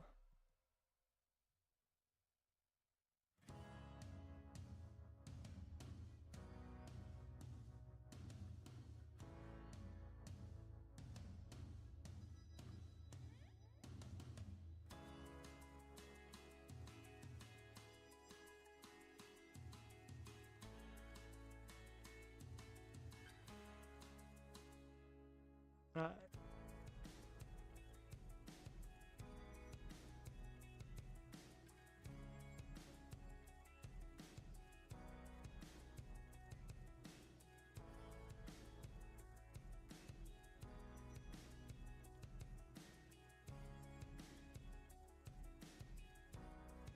Yeah. That's his first televised loss, I believe.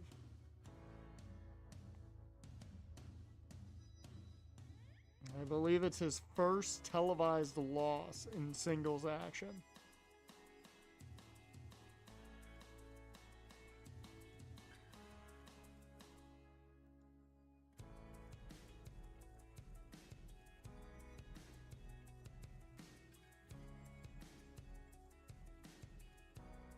That's 12 wins. We beat the Saints.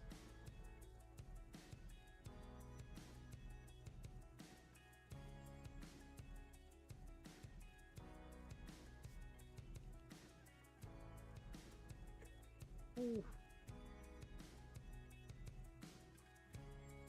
Ooh. My knee is feeling it today.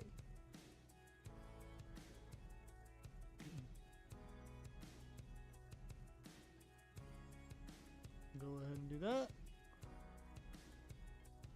Oh yeah, Linder's also a free agent, so we could actually just replace one of you with the other. I do want to know how much money you want, because depending on the money, maybe we make the deal. Ooh, 10 mil a year, no. I'm gonna let him hit the market. Nah, I'm gonna let him hit the market. Yep, you're all gonna hit the market.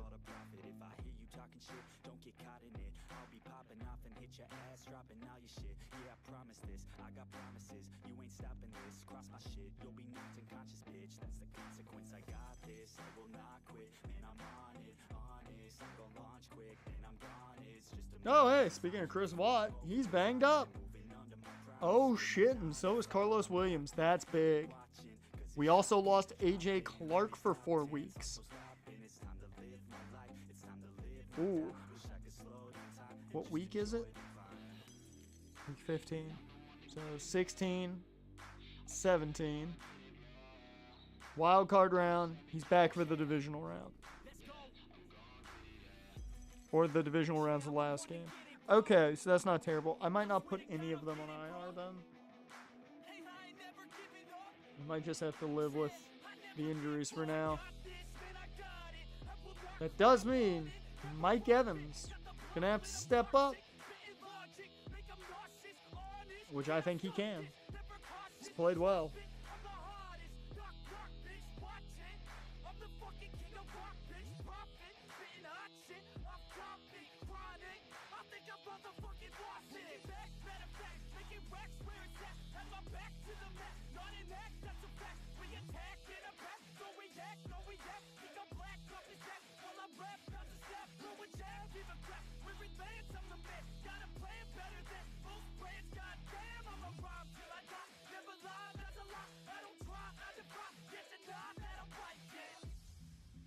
And we dominate the Saints, 38-17.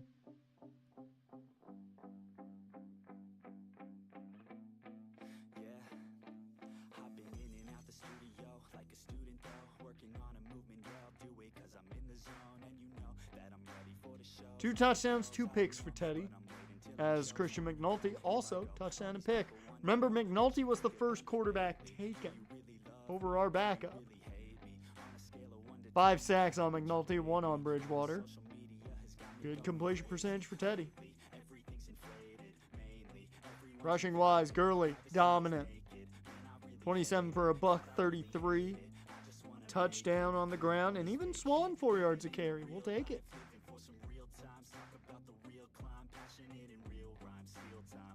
Gordon, 5 for 76, no touchdown. Nick White, 5 for 54 and a touchdown. Mike Evans has to step into that number 2 role. Well, 5 for 59 and a touchdown to go along with it. O.J. Howard still trying to get that first touchdown of the season. Ooh, Eric Brewer's going to now have to step up as well. Oops. I don't know why I keep wanting to go out after the offense. I was like, you guys don't want to see the defense? You guys don't want to see that? No. Shaquem Devon. 2 sacks given up. Dontarius Carruthers gave up 2 sacks, and so did Chris Fox. Some of these names. Michael Bowie gives up 1. He's done pretty well in his playing time. Sua Cravens with 10 tackles. Look at all the tackles for New Orleans. And then Clowney leads us with 6. As far as sacks are concerned, Ndamukong Suh now has 5 over the last 2 games. Markevius Mengo gets 2 sacks. Ayers gets 1. And Jadeveon Clowney with 1. I didn't even think about the picks. I keep just exiting out too quick. I think I just want to keep moving, and that's why I keep going too fast. Picks from Jackrabbit Jenkins. Bruce Hooks. Remember, I liked him a lot. And Joe Hayden. Nice. Good to see Hayden get a pick. Janoris Jenkins got the pick 6, and so did Joe Hayden.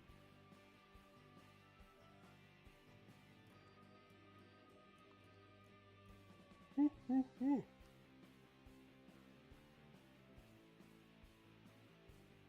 we got Broncos, Steelers, Aftershocks.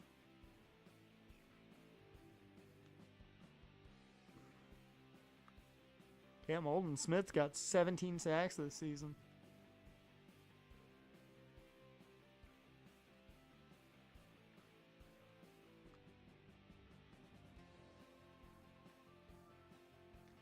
I want to see who's up for MVP because I want to see if Todd Gurley's up for it.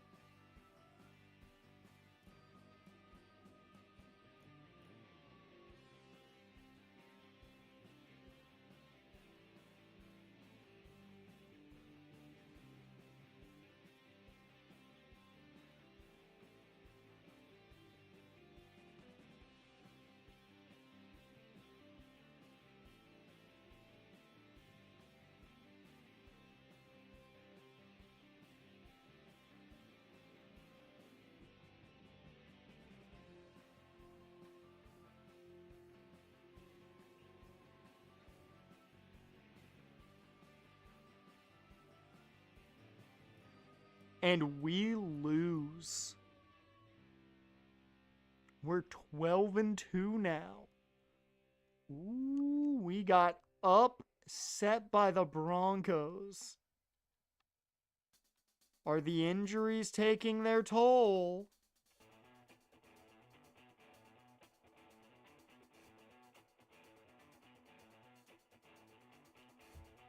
Same injuries. Nobody extra got hurt.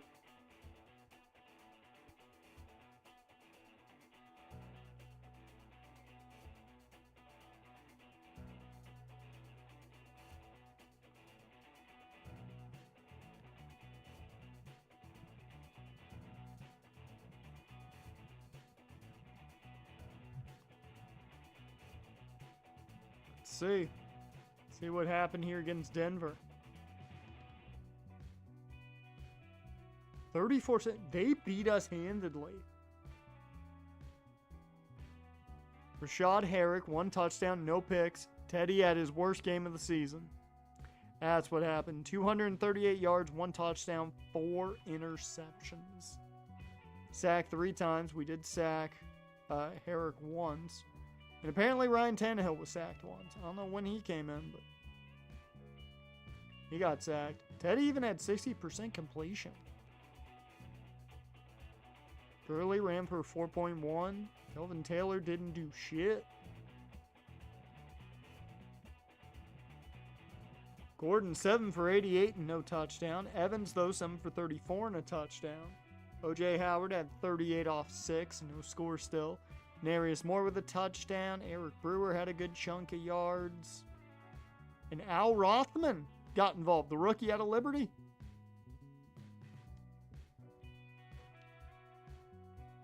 Arthur Simeon gives up 2 sacks. Trent Williams gives up 2 sacks. Braden gives up 1, also had a pancake. Iupati gives up 1. Zuzovic gives up 1. Kennedy gives up 1, and Bowie gives up 1. Question is, who got those sacks? It's Jarrett Grace. Vontez and Jadavian lead us with 8 tackles. Those sacks, 2 went to Mingo. 2 went to Brian Valerie. 1 to Somerville, so the rookie getting involved. Jadavian Clowney, Cam Jordan, Von Miller, and Ndamukong Suh. We're seeing more from Suh now, surprisingly. Oh, Carrington Bynum got picked up by the Broncos. They traded for him. Go Rodriguez and Deshaun Golson all getting the interceptions. How many went for 6? At least 2, right? Yep, Rodriguez and Golson. So that one, just a bad day for Teddy. More so than anything.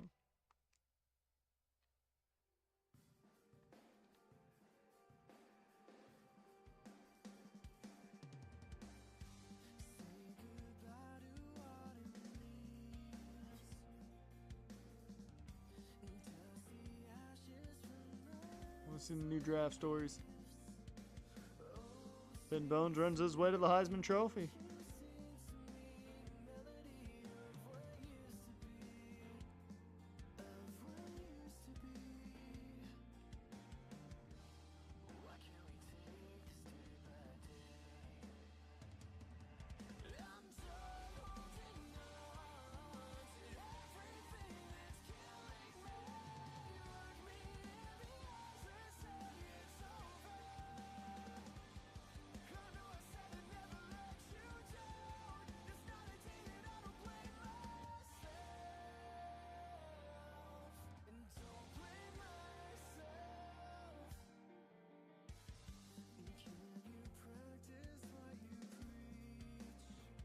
All right, did we beat the Steelers? That's the bigger question.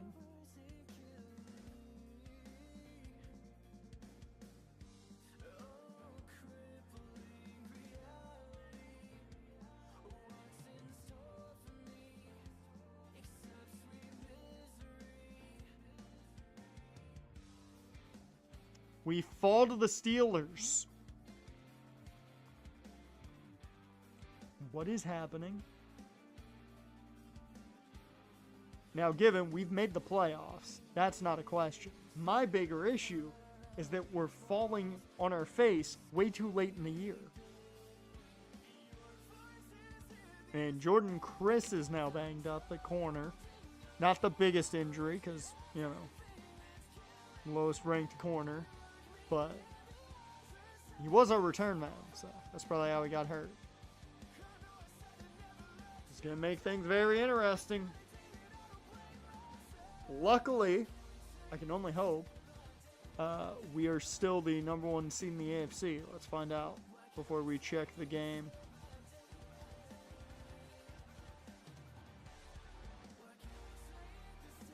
Won our division. Just don't tell me the Jets topped us. The Jets are the number 1 seed. We're the number 2 seed. Luckily, we will get a bye week. We will get a bye week, though, so. Because no one can catch us. I don't like that we're not the 1 seed, though. That worries me a bit. As long as we don't see any big injuries in this last game, we're safe.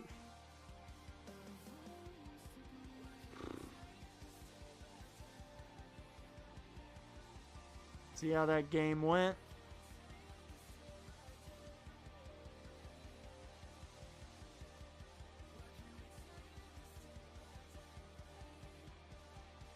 We just lost 20-17.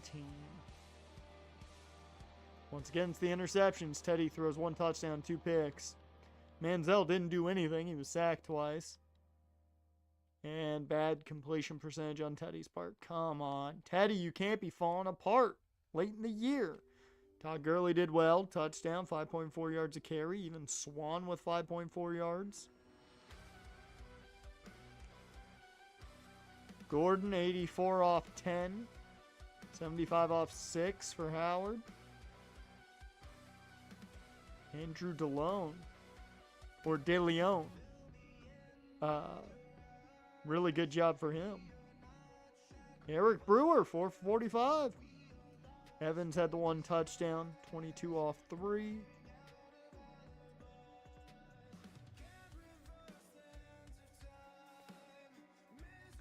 Two sacks given up by Robert Leff. Fontes leads us in tackles. How about those sacks, though? Both by Barkevius Mingo. But who got those picks? Ron Brooks and Aaron Williams. Ron Brooks still probably pissed that I signed him and then cut him. Both pick sixes. Yep, figured as much. Okay. One more game. One more game to the playoffs. Quick check. Just to see who is your MVP front runner. I'm assuming it's Ben Roethlisberger. You've got Teddy and Todd Gurley in the running at 5 and 6. But it looks like it'll be the Roethlisberger or Reynolds. Coach of the Year, Edward Timberlake. Yeah, if you can make the Jets good, you deserve it. Not going to complain about that. Gurley, Offensive Player of the Year. Mario Davis is Defensive Player of the Year. Earl Krautman. Killers. John Reynolds. Teddy's number 2 for best QB. Todd Gurley, best running back. No shock there. T.Y.'s best receiver. That hurts. Elliott Steelman, best offensive lineman. He's banged up. Courtney Upshaw, best D lineman. Best DB is Raheem Moore. Best kicker is Ryan Hartley right now. So, doesn't look like we're winning MVP. I thought maybe Todd wins it. I will say this will massively up Todd Gurley's trade value when we're going to trade him for that number 1 pick.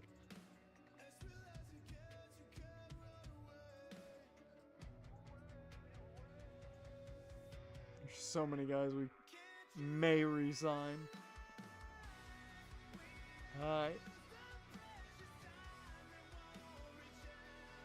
Off to the wild card round where we don't have to worry.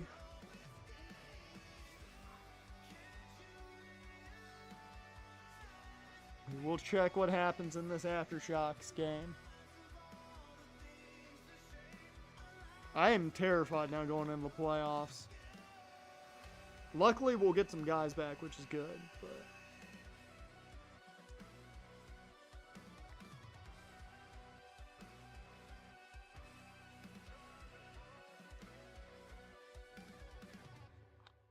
I'll tell you right now, I'll trade Teddy in a heartbeat if it gives me the number 1 pick. I'll take Ben Bones over Teddy Bridgewater any day of the week. Ben Bones, I believe, is a 93 coming out. So he's either a 93 or 95, one of the two. I know he's high 90s. Yep, MVP Big Ben. Raiders fire their coach, Greg Schiano. Takes home an award, apparently. Not gonna talk about Really? Really? You're not even gonna talk about us winning any awards?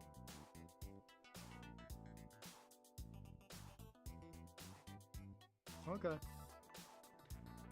5 sacks against the Aftershocks quarterback. Nope. Ukami has been fined $1.7 million for accepting fees that were linked to Mexican drug cartel. What the fuck? Oh, and also apparently Barkevius Mingo led the league in sacks. He absolutely destroyed the Aftershocks quarterback to do that. He might have gotten all 5 sacks. Oh, fuck. Well, that's the end of Caleb Johnson's season. We are going to need a new left tackle. Well, I should say a backup left tackle. We'll get Carlos Williams back next week, and we will get A.J. Clark back. Chris Waddle comes back if we make the divisional round. Or if we make the championship round.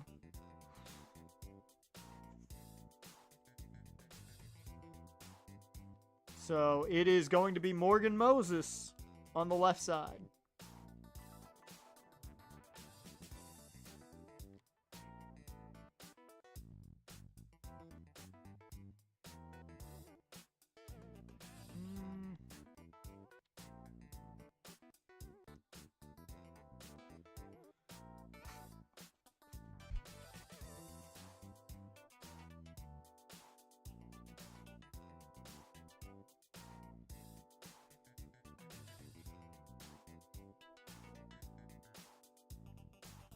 Yeah, I'm going to go Matthew McCann's. Just better blend.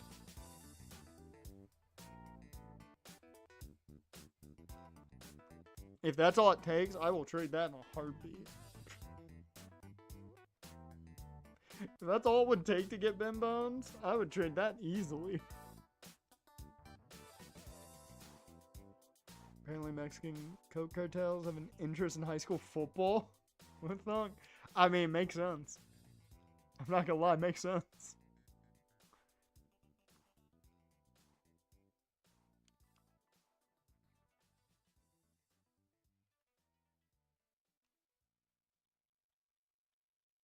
Alright.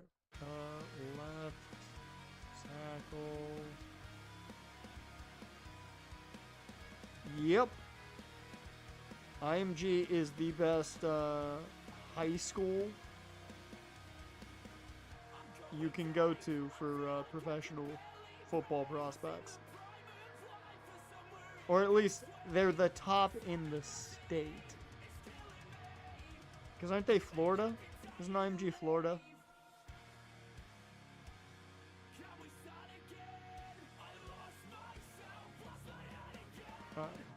Now I can take a look at this. Yeah, I thought IMG was Florida. Yep. If we're gonna get rid of Teddy, it's the perfect time to do it. Because we'll have not a single issue getting rid of him, and we've got the backup plan right here. So, we'll take a little bit of dead money on Todd if I were to trade him, but it's nothing really.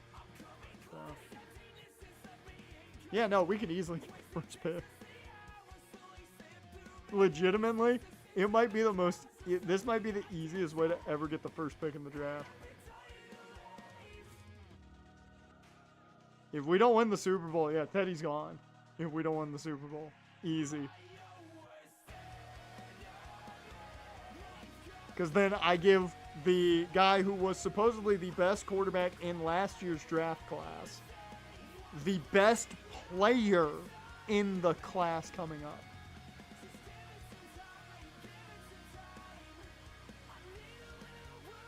Alright. Let's look at how that game went. Then we will look at the final stats for the regular season.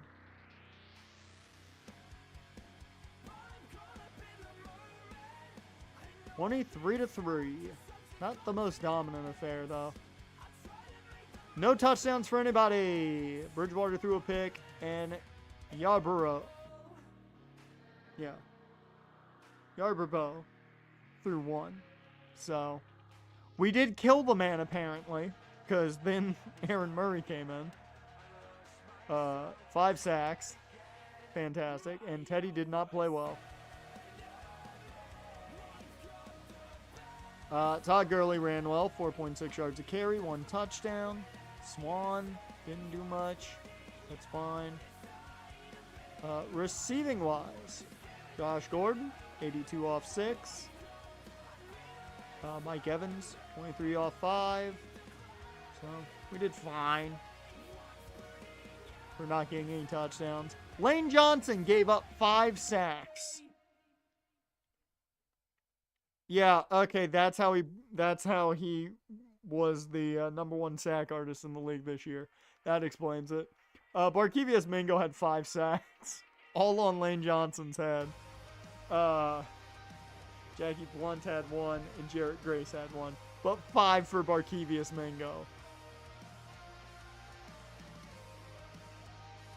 Brandon Flowers got a pick. Montez got a pick. Did it go for 6? Neither one did. All right. Here we go. We are going to get some guys back. Oh, we got to look at stats. I almost forgot about that. But we're going to get some guys back. We'll see how it fares. But Teddy, 3,500 yards, 21 touchdowns, 17 interceptions. That was the problem. 60% completion percentage. He's a bust. According to a former NFL scout that knows nothing, he's a bust because 60% is awful. It's terrible. It's like backup quarterback, just terrible. He's barely better than Caleb Williams. Todd Gurley had 10 rushing touchdowns, 1,660 yards, 4.3 yards a carry. That's what I like to see. Gordon, over 1,000 yards, baby. There we go. Beautiful. 8 touchdowns for him. Sadly, none for O.J. Howard. Am I? Hey, I'm just repeating what an ex-scout said. I don't get paid to do it. Mike Evans had 5 touchdowns this year. And 3 for Michael Swan.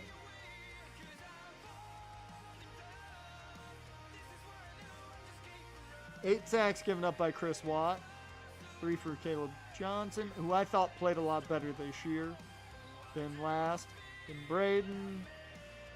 Honestly, our offensive line played pretty well. Outside of Watt. Tackle leader, Vontaze Burfict with 93. Sack leader is pretty damn obvious. Barkevius Mingo with 21. Clowney and Sue both had double digits. As for the picks, 5 for Grayson, who really stepped up, and Carlos Williams also had 5. 2 for Burfict, 2 for Gibson, 2 for Hayden, 1 for Mingo and Grace. But how many defensive touchdowns did we have? Well, we had 5, 6, 7, 8, 9, 10, 11 defensive touchdowns. That's crazy. That's crazy. All right. Well, the positive is we made it past the wild card. But that's because we didn't have to play anyone. Who will we be playing? Jags and Colts, I saw, were playing in the wild card round. I don't know who else.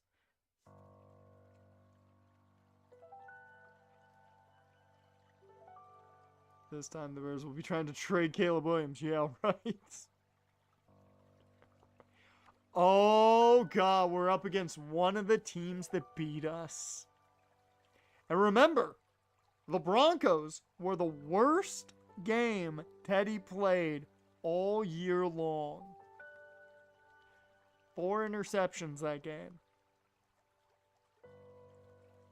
Remember that.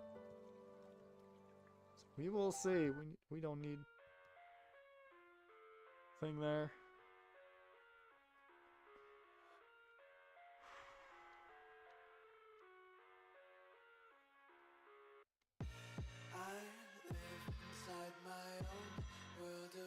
Team should try trading for Anthony Richardson. What a shock! He said something actually intelligent? Crazy. I will say, I do think there are 2 to 3 teams that could trade for him. The Rams, the Niners, and the Vikings. All 3 teams can fix quarterbacks. Hell, the Jags could trade for him. Those are the only teams that should ever even touch him, because they can fix quarterbacks. Aye. Here we go. Are we one and done again? There will be a lot of changes if we are.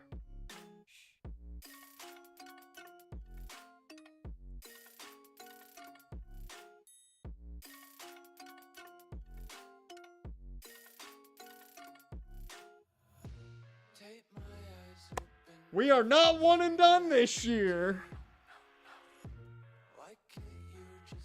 We got the Jets.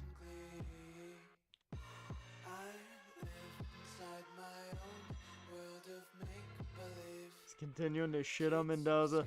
I don't... Oh, that's huge. Oh my God, are you serious?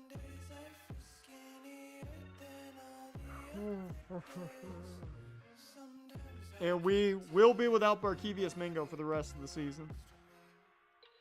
This is absolute horseshit.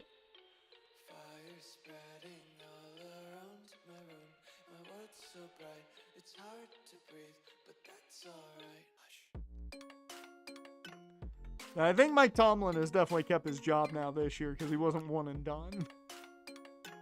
If he had been one and done again, I would have fired him on the spot. Okay, well, I don't know who's playing left tackle. If I'm being honest, I don't know who's playing left tackle this week.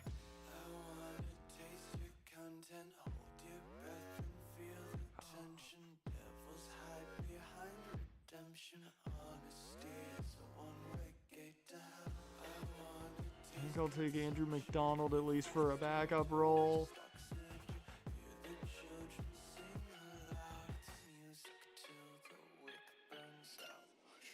And then we have it outside linebacker. There's at least something here, which is nice. Ooh, Dan Forte.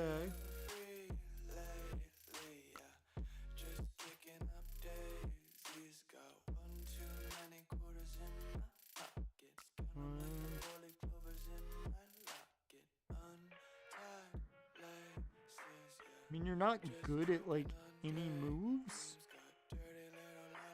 but the block shit I like, so we're going to sign Dan Forte.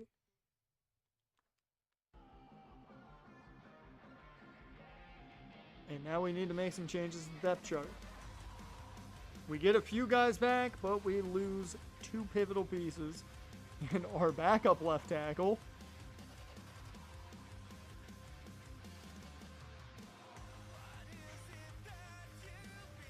Alright.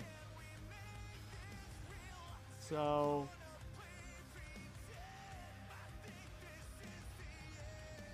I think we're going to move Elliott to left tackle.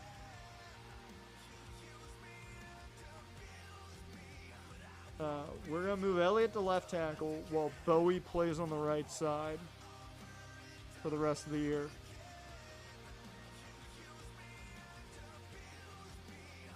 Back up here.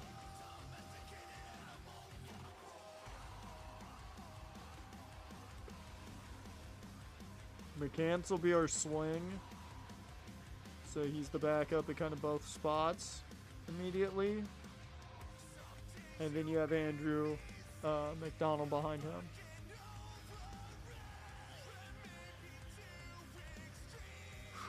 God.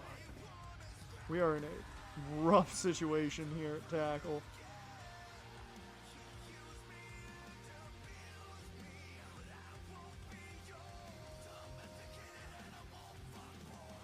Worst comes to worst, Ben Braden moves out from guard to tackle.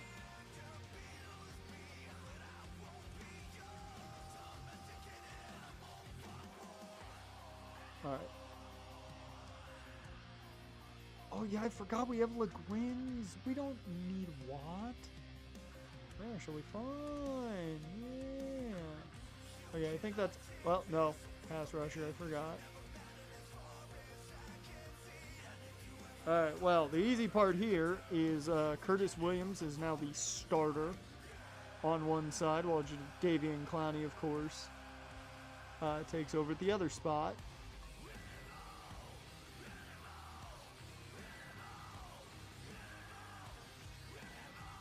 And curious. Is Somerville starting? He's not. He's the backup, isn't he? Yep. He's the backup to Sue. That's what I figured. I am just for this playoff run. I'm going to have Somerville actually start over Cam Jordan to see if that gives us a little bit of a push. Because he was starting to come along, it seemed like.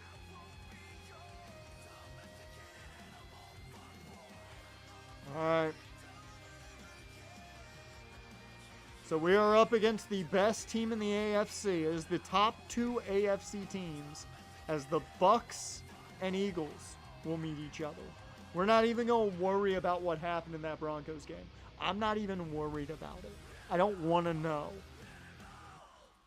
We are just going to sim to the Pro Bowl, and we're going to hope. Can we beat the Jets?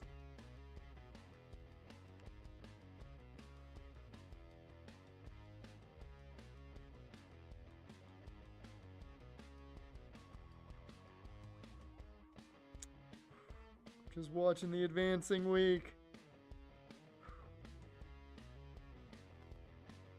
There's no news. No news of anything. We're not going to look at anything. We're just going to go to the schedule. And we're going to see. Did we beat the Jets? Did we beat the Jets?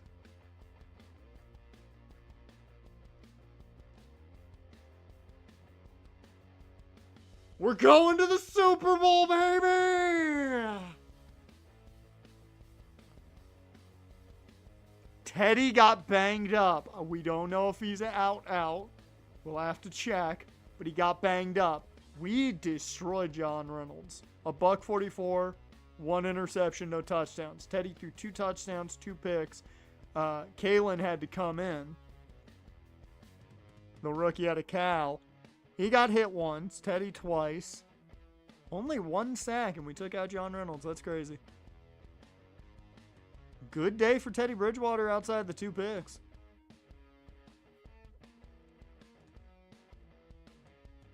Gurley goes off. $133 off 26. 2 touchdowns. 5.1 a carry, and even Michael Swan, 4.3.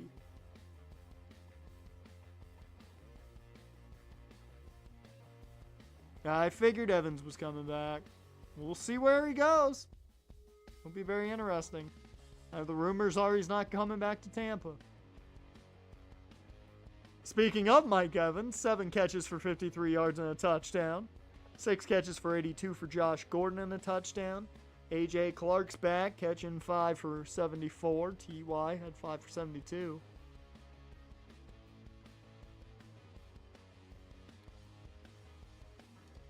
Blocking wise. 2 sacks given up by Watt. He has been the problem. Kennedy gave up 1. Tackle wise. Carlos Williams led us in tackles. What about the sacks though? Well, it was Quentin Todd getting 1. Curtis Williams steps in and gets a sack. Christian Ballard and DeMarcus Mahone also get 1. Got those picks, though, off of Teddy. It was Telvin Mitchell, Voorhees Kirby as well, and, of course, Tayshaun Gibson. For us, that's nice to see. I'm sure, yep, at least one of them was pick 6. 1 game away from winning not only a Super Bowl in Cleveland, but in Philly. But in Mexico City, because we play Philly. We beat Philly in preseason 34-0. In the regular season, we did not play Philly. Now we meet them again in the Super Bowl. We don't have anybody in the Pro Bowl because we're not worried about the dumb Pro Bowl. We don't give 2 shits about the Pro Bowl. The question is,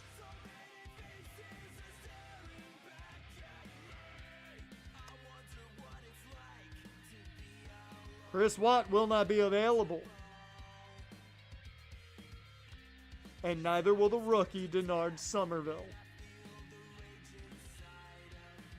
That sucks that we're not going to have him. That very much sucks. He was coming on there at the end of the year. He goes on IR to open roster spot, and so does Chris Watt. Our offensive line has been banged up. But, hey, it happens. Grab some depth. I think we're personally solid. At end, I like where we are at end. We need another guard, though. So,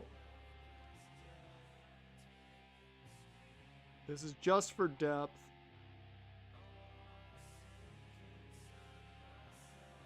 See, anybody right guard better? Hey, Jabari Sullivan, bring him back. Devil we know over the devil we don't, right? Now, I am curious just to see who's out there at end.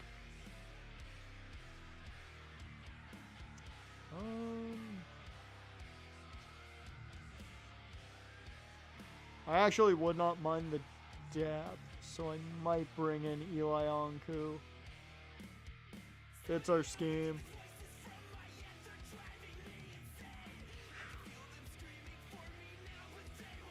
Set our depth chart.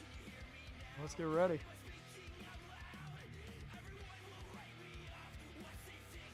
Do we think we walk out of the Super Bowl champions for the second time?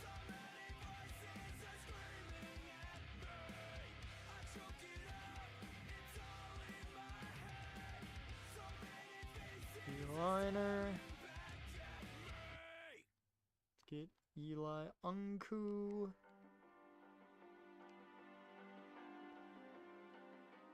Bigger thing here is now Cam Hayward is back to his regular spot starting. No confidence, Jaron. No confidence. Come on. And offensive line. So you wanna go to war with me? You're talking like you think you're royalty. You think that I'm afraid, but I don't break. I heard you question my stability. You think I'll fall just like a guillotine. We need one good player on the right side, so I'm going to keep Ben Braden there. And I think I'm going to start... I want Reddick or the rookie starting. That's the question. I like the blend here better for the rookie, so we're going to start the rookie. Eric Leguins will get the start. 85 awareness, too. That's crazy. I'm coming for the throne.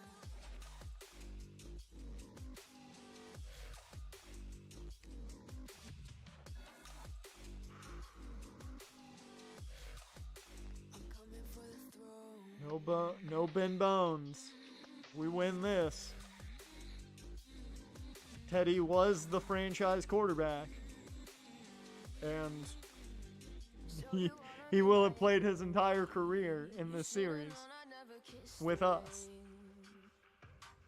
Ice runs in my veins. Won't play it safe. I don't belong with your nobility. Who died All right. you can't hold anything. You think that I'm insane. It's your mistake. We'll progress. Here we go. The last sim of the season. Will we win? Will Mike Tomlin take home a Lombardi trophy with the Golden Eagles?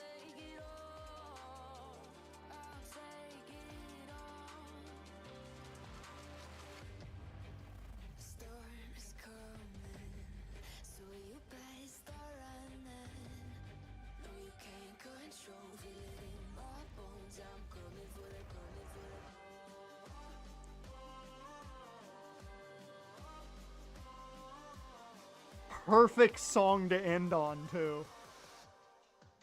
I'm coming for the throne. Oh. Teddy heard the shit talk. Teddy heard that it was all on the line.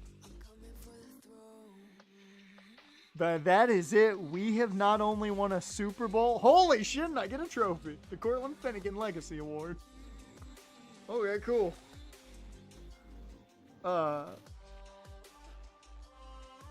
Teddy was hearing the words that we were going to deal him for Ben Bones.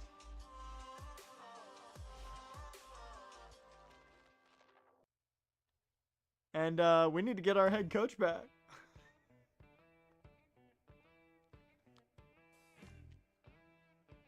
That is it. We have won not one, but 2 Super Bowls. One in Cleveland, one in Mexico City. I don't know what we're doing next week. We'll figure it out. We'll talk about it Friday, maybe.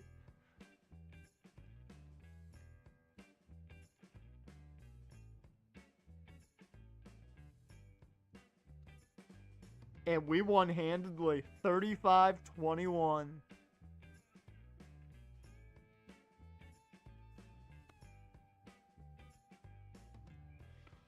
What comes next month? That's true. That's true. We could take a little bit of a break and wait till March hits. I have to, get money for that as well. I currently do not have the money for that. I will have already pre-ordered. But yeah, and I've got to figure out what team we're doing this year. I got to figure out what team we're going with. But Teddy Bridgewater, 242 yards, 2 touchdowns. Russell Wilson, 242 yards, 2 touchdowns, but 2 interceptions. Teddy, not a single pick in the last game. Not a single pick. Not a single sack on the day. They were almost identical. Dude, that's crazy. Teddy had 1 yard longer of a longest pass. He threw 1 more pass than Russell Wilson did. He didn't throw any picks. Russ threw 2. That is the only difference between them. That is funny as hell. Dodgers and blow them up and then rebuild.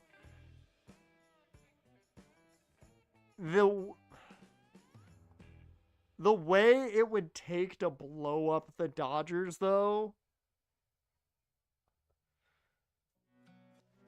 We haven't done Colorado because I've stayed away from them because everybody does Colorado. That's kind of why I stayed away from them for so long. So we haven't done Colorado. I was going to say Arizona, but they're solid. They're not bad. Detroit is an option, and we could trade Tariq Skubal like they're going to at some point and see what happens with that. That's always a thing. I don't know who else would be an option. We could take over the Pirates.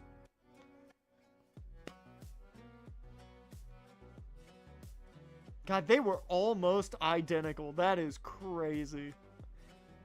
Teddy Bridgewater plays near flawlessly in his last game. And Todd Gurley, he was like Ben Bones, who? 25 carries, $111, 4.4 yards a carry, 1 touchdown. Swan, at 22 yards on 11 carries is dog shit, but he did have a touchdown. Receiving wise, A.J. Clark, and oh my God, this is the greatest thing ever. This is the greatest thing ever. A.J. Clark, 7 for 68, no touchdown. O.J. Howard went the entire year without a touchdown. Goes 5 for 51 in the Super Bowl with his only touchdown on the year. I'm going to assume he had our last touchdown. I'm assuming that. You kind of like the Detroit idea? Because we can trade Skubal. We could do the Nats because they, for some reason, blew up their whole rebuild for some godforsaken reason. They destroyed their own rebuild.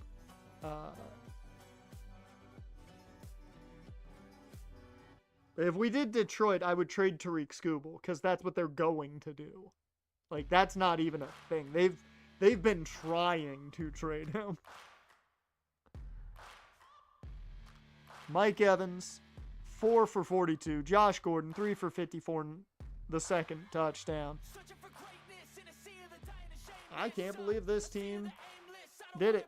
I can't believe they did it. Not a single sack given up by this O-line that was makeshift at the end of it all. Carlos Williams, 9 tackles leads us. Not a single sack. I'll say it again. But what we did have was 2 interceptions. Both by Joe Hayden, the man who remained on the thumbnail with Trent Richardson the entire time because I never went in to get new images. He gets the 2 interceptions. Did they both go for pick sixes? No, they didn't. Man, that would have been cool, though. Damn it. We'll eventually go back to the Angels because, you know, I root for the Angels, but we're not doing that now.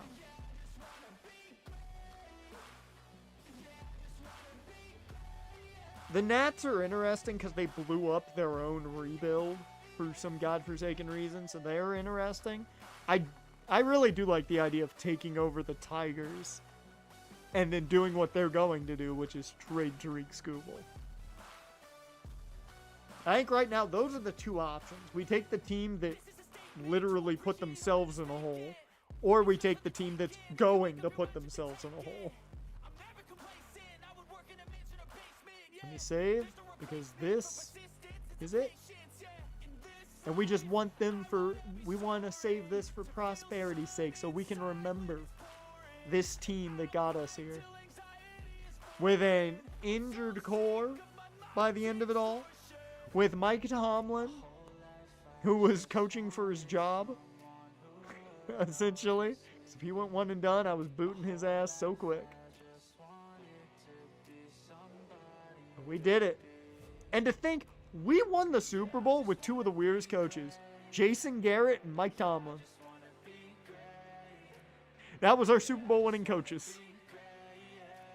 Jason Garrett and Mike Tomlin. Tomlin makes sense. Jason Garrett, what? And Garrett did it in Cleveland. But that,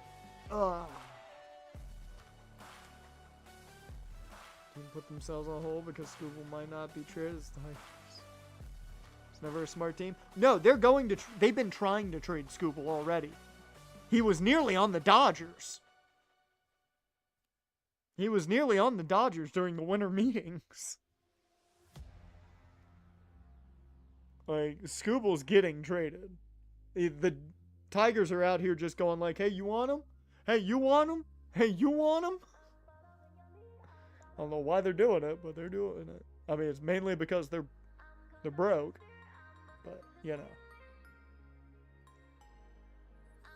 Alright. But with that, that is going to bring us to the end of this one. I wholeheartedly didn't think we were going to win the Super Bowl. I didn't believe it. I didn't believe we were going to, but we did. But we did. 2 Super Bowl victories, 1 in Cleveland, 1 in Mexico City. I don't know what we're going to do next outside of we've got a month until MLB. So we'll figure something out. We'll figure out what we're going to do. So, yeah, no. With that, though, Jaren, Dash, FG, appreciate you guys being here. FG, once again, thank you for the using the Prime, man, for the sub. I appreciate it. And with that, I think we're all good. I don't think I got anything else to talk about because the rest of the week should go as normal. Shouldn't be any more changes. Outside of, you know, Friday. Looks like it's probably going to be off season, 8 o'clock Eastern. But with that, appreciate you guys, and I will see you next time.